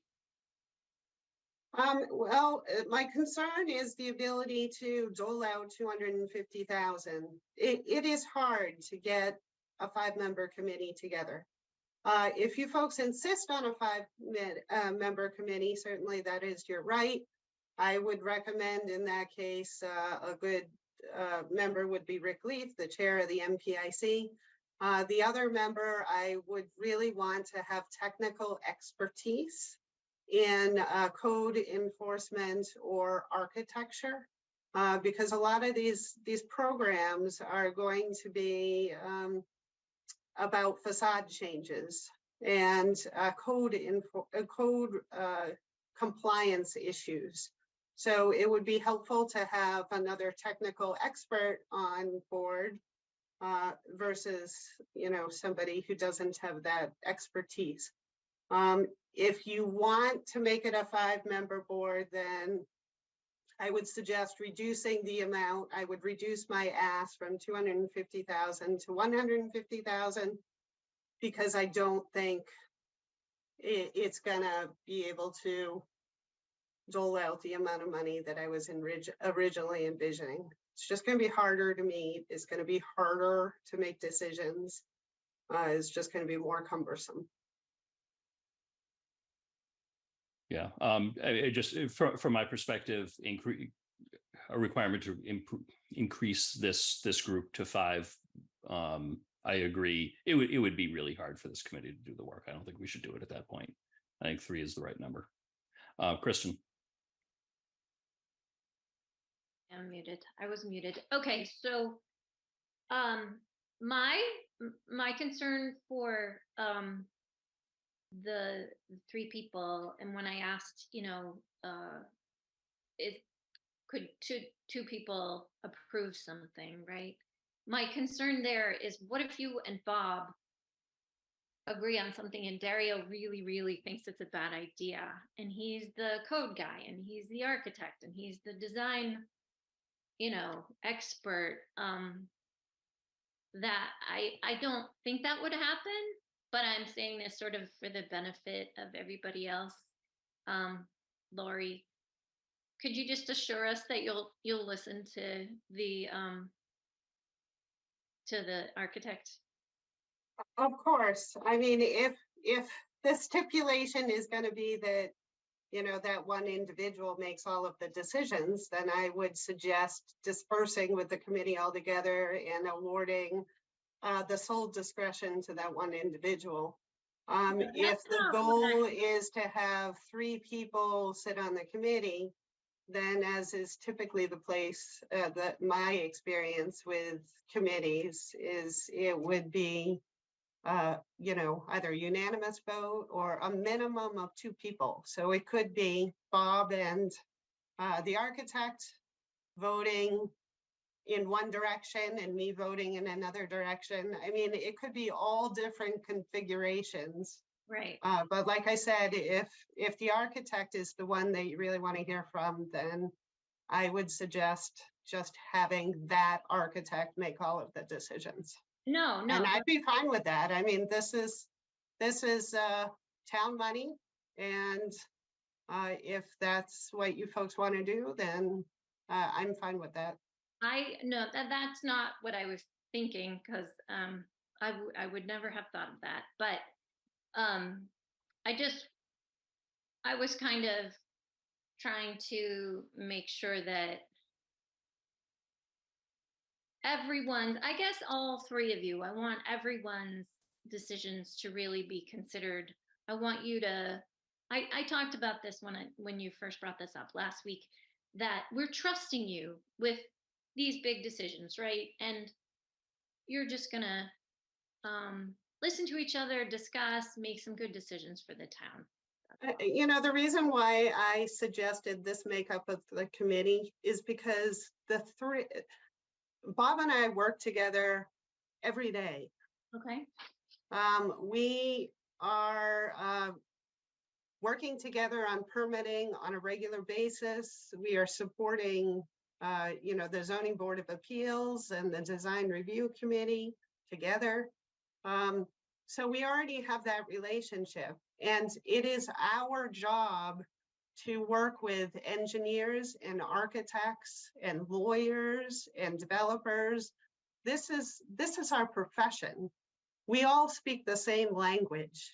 Mm-hmm. So, we understand design principles. Certainly architects are knowledgeable about the code, but the building inspector is the expert in the code. So, when it comes to code compliance issues, I would expect that everybody is going to defer to Bob, when it comes to, the appropriate type of cornice to put on a certain building. Absolutely, I'm going to defer to an architect. That's his expertise. So that is why the committee was designed the way it was. We're all bringing something to the table, and we all work together on a regular basis through our professional life. And so, it's much easier for me to have a conversation with an architect about facade than it is for me to have a conversation with, a typical person. I don't want to name a particular profession, but I don't know, an accountant. An accountant may not understand what a parapet is. So that is the purpose of having a committee that consists of technical experts. I get it. That makes sense. Okay. Thanks, Laurie. Thanks. Mike, I think I saw your hand up a minute ago. Oh, you're muted. Thank you. Yeah, thank you, Mr. Chairman. I think Laurie put it very well. You're talking about professionals that are involved in this. You have a couple of very good professional staff members who are going to be part of this process, and I think we need to support them in this effort and acknowledge that they are the professionals that they are and will do the right thing for the community as they have throughout their careers and their tenure here in Northborough.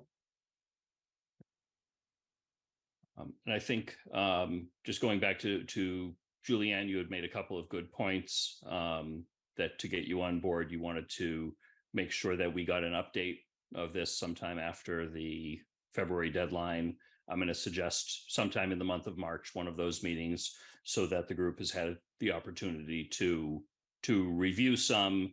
For example, if they come in at the beginning of February, we got 10 applications, maybe 8 of them aren't very good.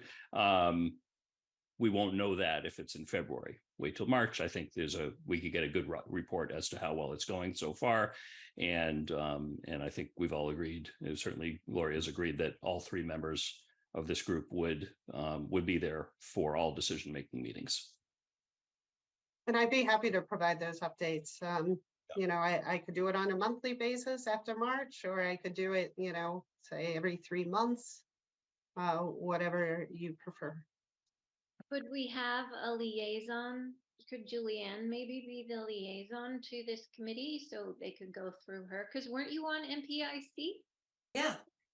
So that actually would make sense if she's not a voting member of the committee or anything, but she's the one who is in close contact with Laurie about updates or whatever. I mean, they could go through you too, Mitch, because you're the chair, but everything goes through you. So yeah, we can figure that out. I mean, if the board would like to have an informal liaison like we do to a number of other committees, we can probably figure something like that out. Mike. Mr. Chairman, where this is a staff committee, I would request that those updates go through the town administrator's office to the entire board. And I think that's the best way to do all of that is through the town administrator, whether it be me or whoever happens to be sitting in the chair at the time. I think that's the appropriate means to get the information to the entire board, and then everybody's hearing the same thing all at once, and then there's no ambiguity there. Okay, that makes sense. Thank you. And remember, we also have Dario as the 3rd member of that group, who is not a staff member, who is someone we know who is on a number of committees related to this, that, if we wanted to at any time, any one of us could speak to Dario, or, if need be, we could even have him come into a meeting and speak to the process from his perspective too. Okay. Any other questions or comments? Okay. We're ready to make a decision on this? Yeah. Okay. So vote yes, no, abstain if you're not sure. But let's go ahead and take action on this. I will entertain a motion. Is it me? It is you. I just have Yep. to open that document. Hold on, I have Sure. done right now. Okay. Here it is. Okay. I move the board vote to approve the use of ARPA money, ARPA funds in the amount of $250,000 to establish a Northborough sign and facade program for expenditure of such sum by the planning director pursuant to Massachusetts General Law, Chapter 44, Section 53A. Second, please. Second, Okay, motion made by Kristen, seconded by Julianne. Any other discussion? Kristen, how do you vote? Aye. Julianne? aye. Laura? No, Lisa? No, I vote aye. Motion passes 3-2. Lori, thank you very much. Board, thank you very much. I appreciate all of the serious thought in every possible way, but we got there. Thank you very Thank you much. for your support. Thank you, Larry. All right. Thanks, Lori. Send Lori back to attendees. Next up, we have a whole slew of select board interview subcommittee items. I will, I guess, hand this over to Kristen and Julianne to describe to us. I know you've had a couple of meetings, a series of meetings, one of which I participated in, to fill, the traffic safety committee, as well as appoint members to a couple of others. So whether if you want to take motions or if anybody wants to summarize anything, that's fine. Yeah, did anyone have any questions about any of the nominees? Are they nominees? I don't know, volunteers? I love that word. I really, Or I love seeing so many, sorry, can I make a comment? yeah, no, please do. I love seeing so many new names and some that I'm familiar with from different committees, but I think there's some really neat backgrounds that are stepping forward. And I loved the packets that were put together. So thank you for, just doing those great interviews. It was a really fun, group, and I'm looking forward to getting to know the nominees. Yes. And Mr. Chair, do we need to also appoint a select board member to be on the Traffic and Safety Committee this evening? The form that we approved if I remember correctly, I don't have it in front of me, I believe the way that we approved Traffic Safety Committee is not to have, that there isn't a select board member on there. I'm seeing Di nod if you remember correctly. That is correct. We will have a liaison who will be Laura to that, because she was, of course, chair of the planning part of that, which I'm very happy that she'll be continuing as an active liaison to that committee. Yep, Yeah. me too. But to appoint a select board member as a member of that, we would either need to change the formation of that committee, which we can do at any time. This is a committee that we created ourselves, or we would appoint one fewer of the names presented to us tonight and then add at any point, whether it be tonight or in the future, a select board member. I think it's fine to be a liaison. Are you okay with that, Laura? Oh my gosh, of course. Okay. Absolutely. Super. All right, super. Okay, so I will just speak to Olia Groza is volunteering to be on 2 committees. We really appreciate that. Mary Alexandra Molina is a DEIB expert. She's a master's and she does it for her job in Fitchburg. And she was so funny. She said, I do this all day long in Fitchburg and I know everything there is to know, and I don't know anything about the diversity and inclusion programs in my own town. So she, luckily we had a spot on the committee, so that was great. Chris Wilson was part of a very enthusiastic conversation about what the recycling committee does. People were really passionate during that interview. I loved it. And then we met all kinds of really interesting people who bring different things to the Traffic and Safety Committee, which we are forming now. And they all had such different backgrounds, such different answers to all the questions. They were such an interesting group. Unfortunately, we had one more person than we needed. But we are hopefully going to find other because also the other thing that Julianne brought up, which I really appreciate her noticing, was that almost everybody we are appointing this evening has never been on a town border committee before. These are all new people. They're all getting involved. And I'm so excited that we have this much interest, and it's just wonderful. So anyone who isn't appointed, we will bend over backwards to find them something else that interests them. So let's see, Julianne, I guess you have the first one. Would you like to make the Well, first? I'd like to make a comment on the appointees, on the recommendations for traffic safety. Kristen and I met in person, and it was acknowledged that every single person brings something appropriate and interesting to the table. It kind of came down to, do they represent a certain geographic area that where they, have the lived experience of traffic safety in that particular area? And because Rachel Armstrong and Kevin Sheehan are from the same part of town, we went with Rachel because she's been involved in this in so many ways and has done so much homework already. And we did hope that the board would at a future meeting discuss having an alternate for this committee so that Kevin can be part of it.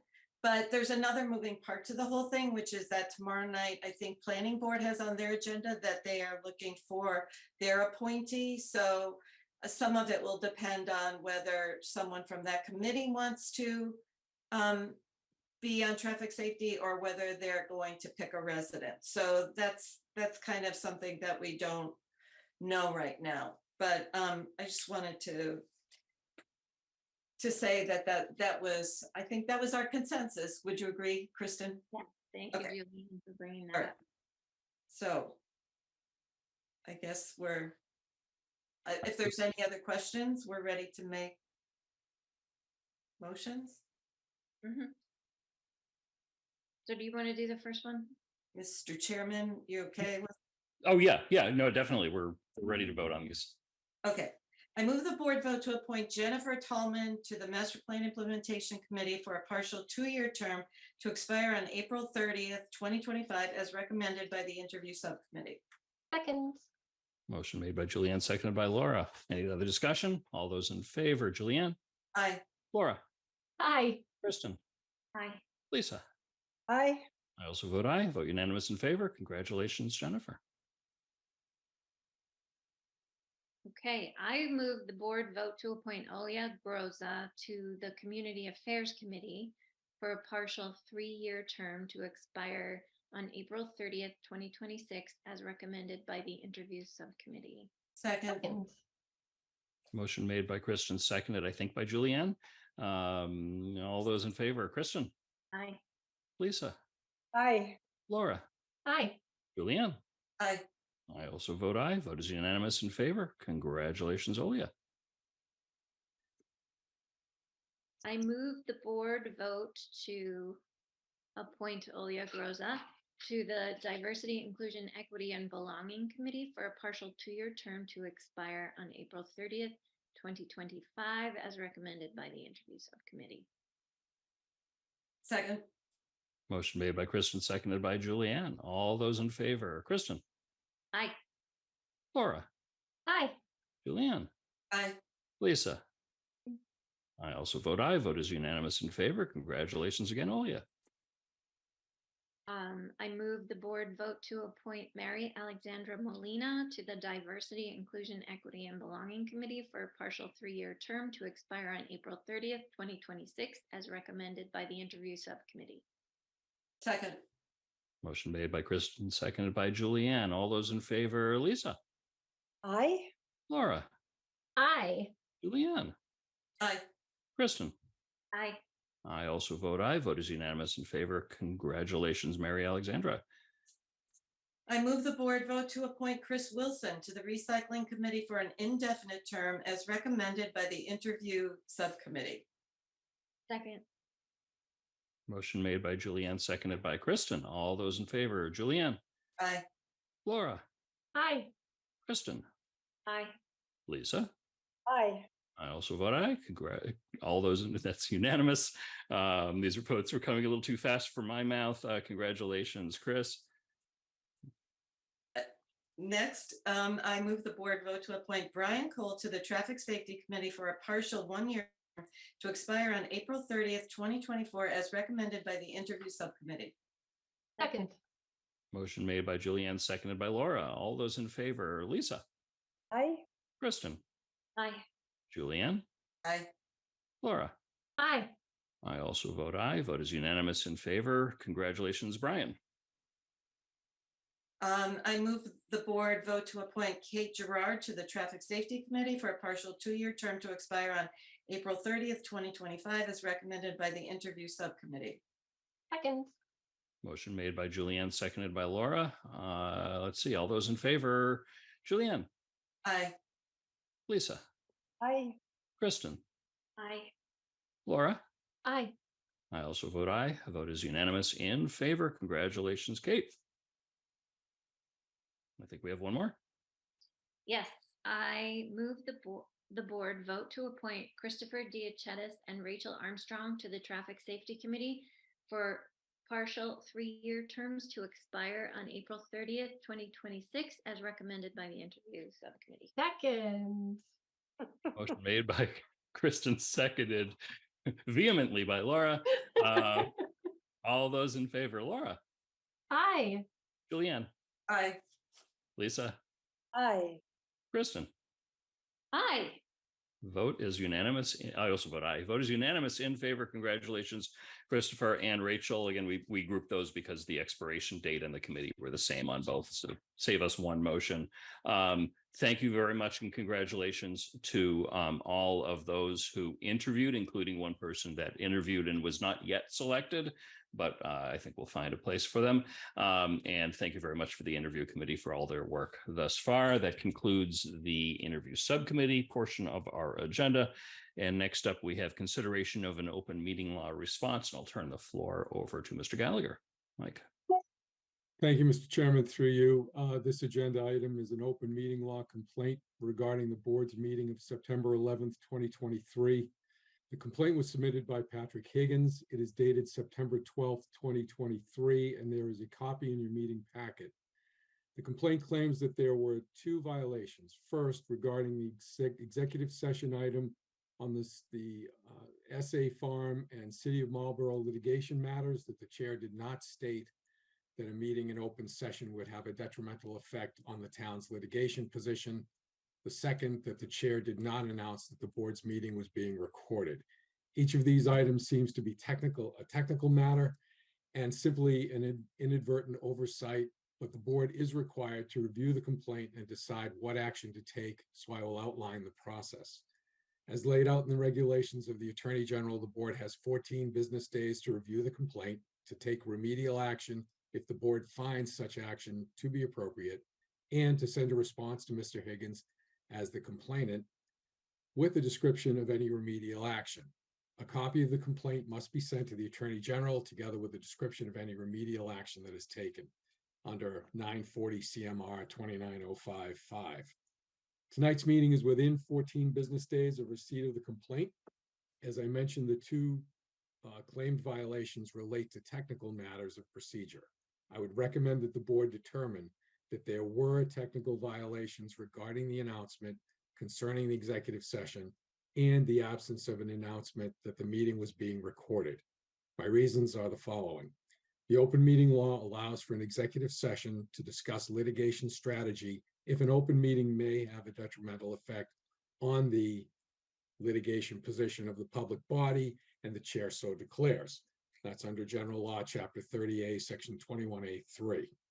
With regard to recording, the law allows for recordings of open session meetings and provides at the beginning of the meeting, the chair shall inform other attendees of any recordings under General Law, Chapter 30A, Section 20F. In this instance, there was an omission to take the statements regarding the town's litigation position for the executive session and to state that the open session portion of the board's meeting was being recorded. The chair can confirm the point, but these omissions seem to be completely inadvertent. The formal action of the board to take is to review the complaint and make a determination as a board on whether there was a violation that would require any remedial action by the board, or whether there was no violation. If the board determines that remedial action is required, it needs to specify the particular action. Based on the board's determination, I will send a response letter to the complainant. The complaint does not request any formal response action, only that the chair make the required statements that the board meets an executive session and when the board's meeting is being recorded.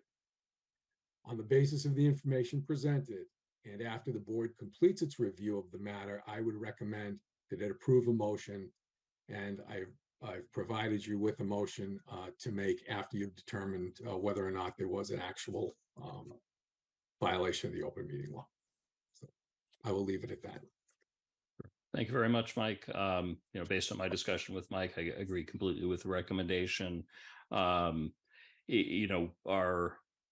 prepared motions do and did include the language that we should have stated, that it essentially would have a detrimental effect on the position of the town. I think what we did, because we were going very quickly from open session to executive session at the beginning of last week's meeting, I just read the item from the agenda and asked for a so moved, and that was it. That's on me. But our motions generally do include that. And even though if you're watching this if you are participating in this meeting, it says YouTube live in the upper left-hand corner of the Zoom. Apparently, I also have to say, just in case it's not clear that it is being recorded, we all know it's being recorded, but such is life. This is a piece left over from the pre-Zoom days of the open meeting law, when in fact you do have to say that it's being recorded if you were doing so. But that is technically a violation, and there we go. So we will continue to do better, and for the folks at home who's not familiar with the complainant, this is somebody that frequently and regularly complains about mostly about agendas and some meeting issues for select boards around the state. And if you care to do so, you can go to the open meeting law page of the Attorney General's office and search on that person's name, and you'll see hundreds and hundreds and hundreds of letters. Does anyone have any questions or comments before we entertain a motion? Kristen and then Julianne. I just had a really quick thing. I mean, maybe there is a point of saying it aloud, because if someone's listening to the meeting and they're not able to look at it, they're just listening to the YouTube while they drive or something. And then also if someone's visually impaired. So. Sure. Mike? Mr. Chairman, if I could, this does not just include meetings that are online. This would include a meeting that is actually held in person, that is being recorded and broadcast. So we need to make sure that we do that. And that's just part of the way the law is written. We're good. Julianne? So I just want to kind of bring to people's attention, and I was very guilty of this before I got on the board. I couldn't understand why the motions were written beforehand and were so specific, but I think that this shows how important those motions are, and that we understand that it's important to have some guidelines before the meeting on how those motions are going to be read. So it's all good. It's all learning. Absolutely. Would someone like to make a lengthy motion? Mr. Chairman, I move the board vote to find that after review of the open meeting law complaint regarding the board's meeting of September 11th, 2023, there was an inadvertent violation of the law with respect to the announcement for agenda item 1, executive session on SA Farm and Marlborough wastewater plant litigation matters, and an inadvertent violation of the law on account of the fact that the chair did not announce that the meeting was being recorded. That the only remedial measure needed with respect to the board's meeting of September 11th, 2023, is that for all future recorded meetings, the chair announce that the meeting is being recorded and for all future executive sessions relating to litigation, the chair make the statement that an open session discussion would be detrimental to the board's or town's litigating position, and that the interim town administrator report this vote to Mr. Higgins. Second. Motion's been made by Laura, seconded by Julianne. Any other discussion? All those in favor, Laura, Aye. Julianne, Aye. Lisa, Aye. Kristen. Hi. I also vote aye. Vote is unanimous in favor. So Mike, you'll be able to take care of the mechanics of getting that to Mr. Higgins and everyone else that needs it. Yeah, Mr. Chairman, I will take care of that this week. Very good. Thank you very much. Reports. Let's see, who has reports? Let's start with Julianne. I have no report. Oh, that's easy. Let's see, Laura. No reports. Kristen. Oh, well, of course I have a report, but it is very short. I promise. Oh, wait, here it is. So I would like to thank all the volunteers on boards and committees, including all our new people, for volunteering. Being on the interview committee makes me realize how many people in town, when I ask them why they're volunteering, a lot of them just say, well, there's this reason, but also I just want to do my part for Northborough, which I really appreciate. It makes me very happy, and it should make us all happy. Just a quick note, I heard from the chair of a couple of committees recently that I'm liaised to. If you are appointed to a board or committee or commission, please do your absolute best to attend meetings. They do need a quorum to get any work done, and we really appreciate it. And all of us volunteers help keep the town running. And then also, Liz Nolan shared the Helping Hands poster. So they're doing their annual winter gear drive. Deadline is Monday, October 16th. There are several drop-off locations, including the library, all the public schools in Northborough and Southborough and St. Bernadette's. They're accepting winter coats, snow pants, boots, hats, mittens, and gloves. And they will be distributed to eligible families in October. Thank you. That ends my report. Kristen. Okay, Lisa, any reports tonight? Do have a few little reports. First, my volunteers, I also want to thank very much for coming forward. I do have two more people that I do have to reach out to that signed up at the last meeting, outside meeting we had, and that absolutely what Kristen said, we need our volunteers to run everything, and we need a whole new raft of young and exciting new people to come forward, and maybe not so young, but very exciting people. We'd like to see more people involved because that's what makes everything work well around here. I also wanted to just bring up that we haven't heard anything from Buzz and Bob about the administrator position. And I think it's been quite a while. I think we need to start asking about that and find out what's going on, because we have the winter coming. Stay tuned for my report. Good, very good. All right, and then my last thing is I'd also like to bring up the voting clickers discussion very quickly that we've talked about in the past, and I'd like to know what we can do to get that started, to get pricing and availability for this meeting coming up in April. Concludes your report. That's it. Great, thank you, Lisa. So let's see, yesterday I attended the Solar Jazz Festival, an outdoor music event on the lawn at First Parish Church. I encourage everyone who likes good music and good discussion to attend that in future years. I don't know what the date is for next year. The weather happened to be delightful, which was a bonus. It's a great music event that is there to promote green energy and related important things for the community. On the admin search update, since you mentioned it, and so we are now actively advertising for the town administrator position. As we agreed a while back, that advertisement went out the day after Labor Day, the 5th of September, and is up for roughly 31 days. I forget the exact date that it's closing. I had a series of meetings or discussions over the phone with Bob from MRI to set a schedule. I anticipate that the select board's job is really just dealing with the finalists, which would be sometime about a week or so before Thanksgiving. So I will be sending out an email probably within the next week or so with those details, and try to pick a couple of meetings, both for interviews, probably a couple of interview meetings. We don't know how many finalists there will be because that's a couple months away. But cross your finger and toes, by Thanksgiving, if all goes well, we should be selecting a new town administrator. How long it takes for that person to start really depends on contract negotiations, as well as any notice that that person needs to provide to a current employer. So I don't have a forecasted date for when the person will start. Again, if all goes well, probably somewhere around January 1st, thereabouts. But that's the timeline, is really to take us through Thanksgiving, and by Thanksgiving we'll have chosen someone.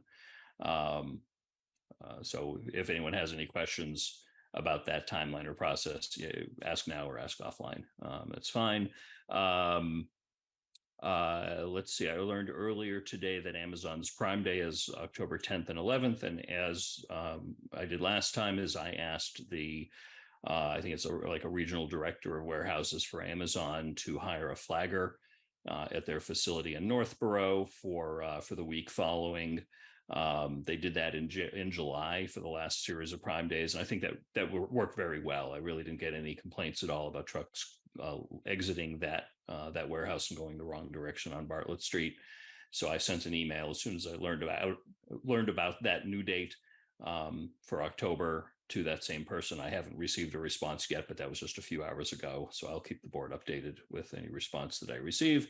And lastly, as I think most of us know, there was an extended power outage in Northborough due to an accident on Church Street, where a pole was hit and I think taken down. This has happened a few times. That's not it's not at fault of anybody, and I certainly hope no one was seriously injured this morning. But we did get some comments and questions from people as to the proximity of the poles, how close they are to the road without a guardrail in between. People asked, gee, could they be moved? Could we put a guardrail out? Or something like that. So I did send an email to the town offices asking for a little bit of feedback on that, just so we can properly respond to citizens who have questions and concerns about that, and see if there's any viability in making Church Street a little bit safer, because there's obviously a tremendous impact on the people who have an accident and hit a pole. And there's some level of serious impact on the residents who lost power for a few hours this morning. And that ends my report. Lisa. One quick question going back to the subcommittee. Do we have a date for you and I and that subcommittee to meet yet? What subcommittee is this? For the interviewing of the administrator. Was this an executive session item, or was this? No, I just wanted to check if in fact, that's why I asked in my report, because being on that committee for the first time. Oh, yes, that's right. Yes. For the screening committee. Yeah. Screening committee meetings will begin probably second or third week of October. There is not a meeting date yet. That will happen soon. All right, thank you. Okay. Thank you for reminding me of that. Okay. All right. That ends reports. Does anyone have any other business this evening? All right. Yes, Julianne. About the clickers, I think that first has to be approved by town meeting, right? We can't just say we're doing clickers at the next town meeting, although we would like to, but I think that's a vote that has to happen, that the town approves that method of voting, and then you can use it in this. I think that's how Southborough did it. I'm not so anyway, it involves a little more research, because it may have to be a warrant article by us. I guess, given the amount of discussion that's taken place on this, I'll ask Mike or Diane to contact the town clerk and find out and of course the moderator also, and find out what the process would be for using voting clickers at town meeting. So we can begin that discussion. Is that reasonable? Yeah. Thank Process, you. right? I'm sorry, Lisa. Processing costs. Yeah. Okay. Thank you. Okay. Did that answer your question, Julianne? Yep, thank you. Okay, great. Any other business? And our last item, as always, is public comment. Is there anyone in the audience that wishes to have any comment before us this evening before we close out? And we do. Third time's the charm, Scott. Bring in Scott Rogers. If you could unmute and identify yourself and let us know what's on your mind, please. Yeah, Scott Rogers, 26 Tomahawk Drive. Actually, the comment about liaisons in the reports reminded me that the list of board liaisons is still stale on the town website. So if you've got it on in your plans to make those assignments so that the boards, committees, and commissions have their representatives, that would be great. Sure. Assignments have been made. I don't know the status of updating the web page, but I imagine that would be sometime in the very near future. Thanks. Sure. Thanks.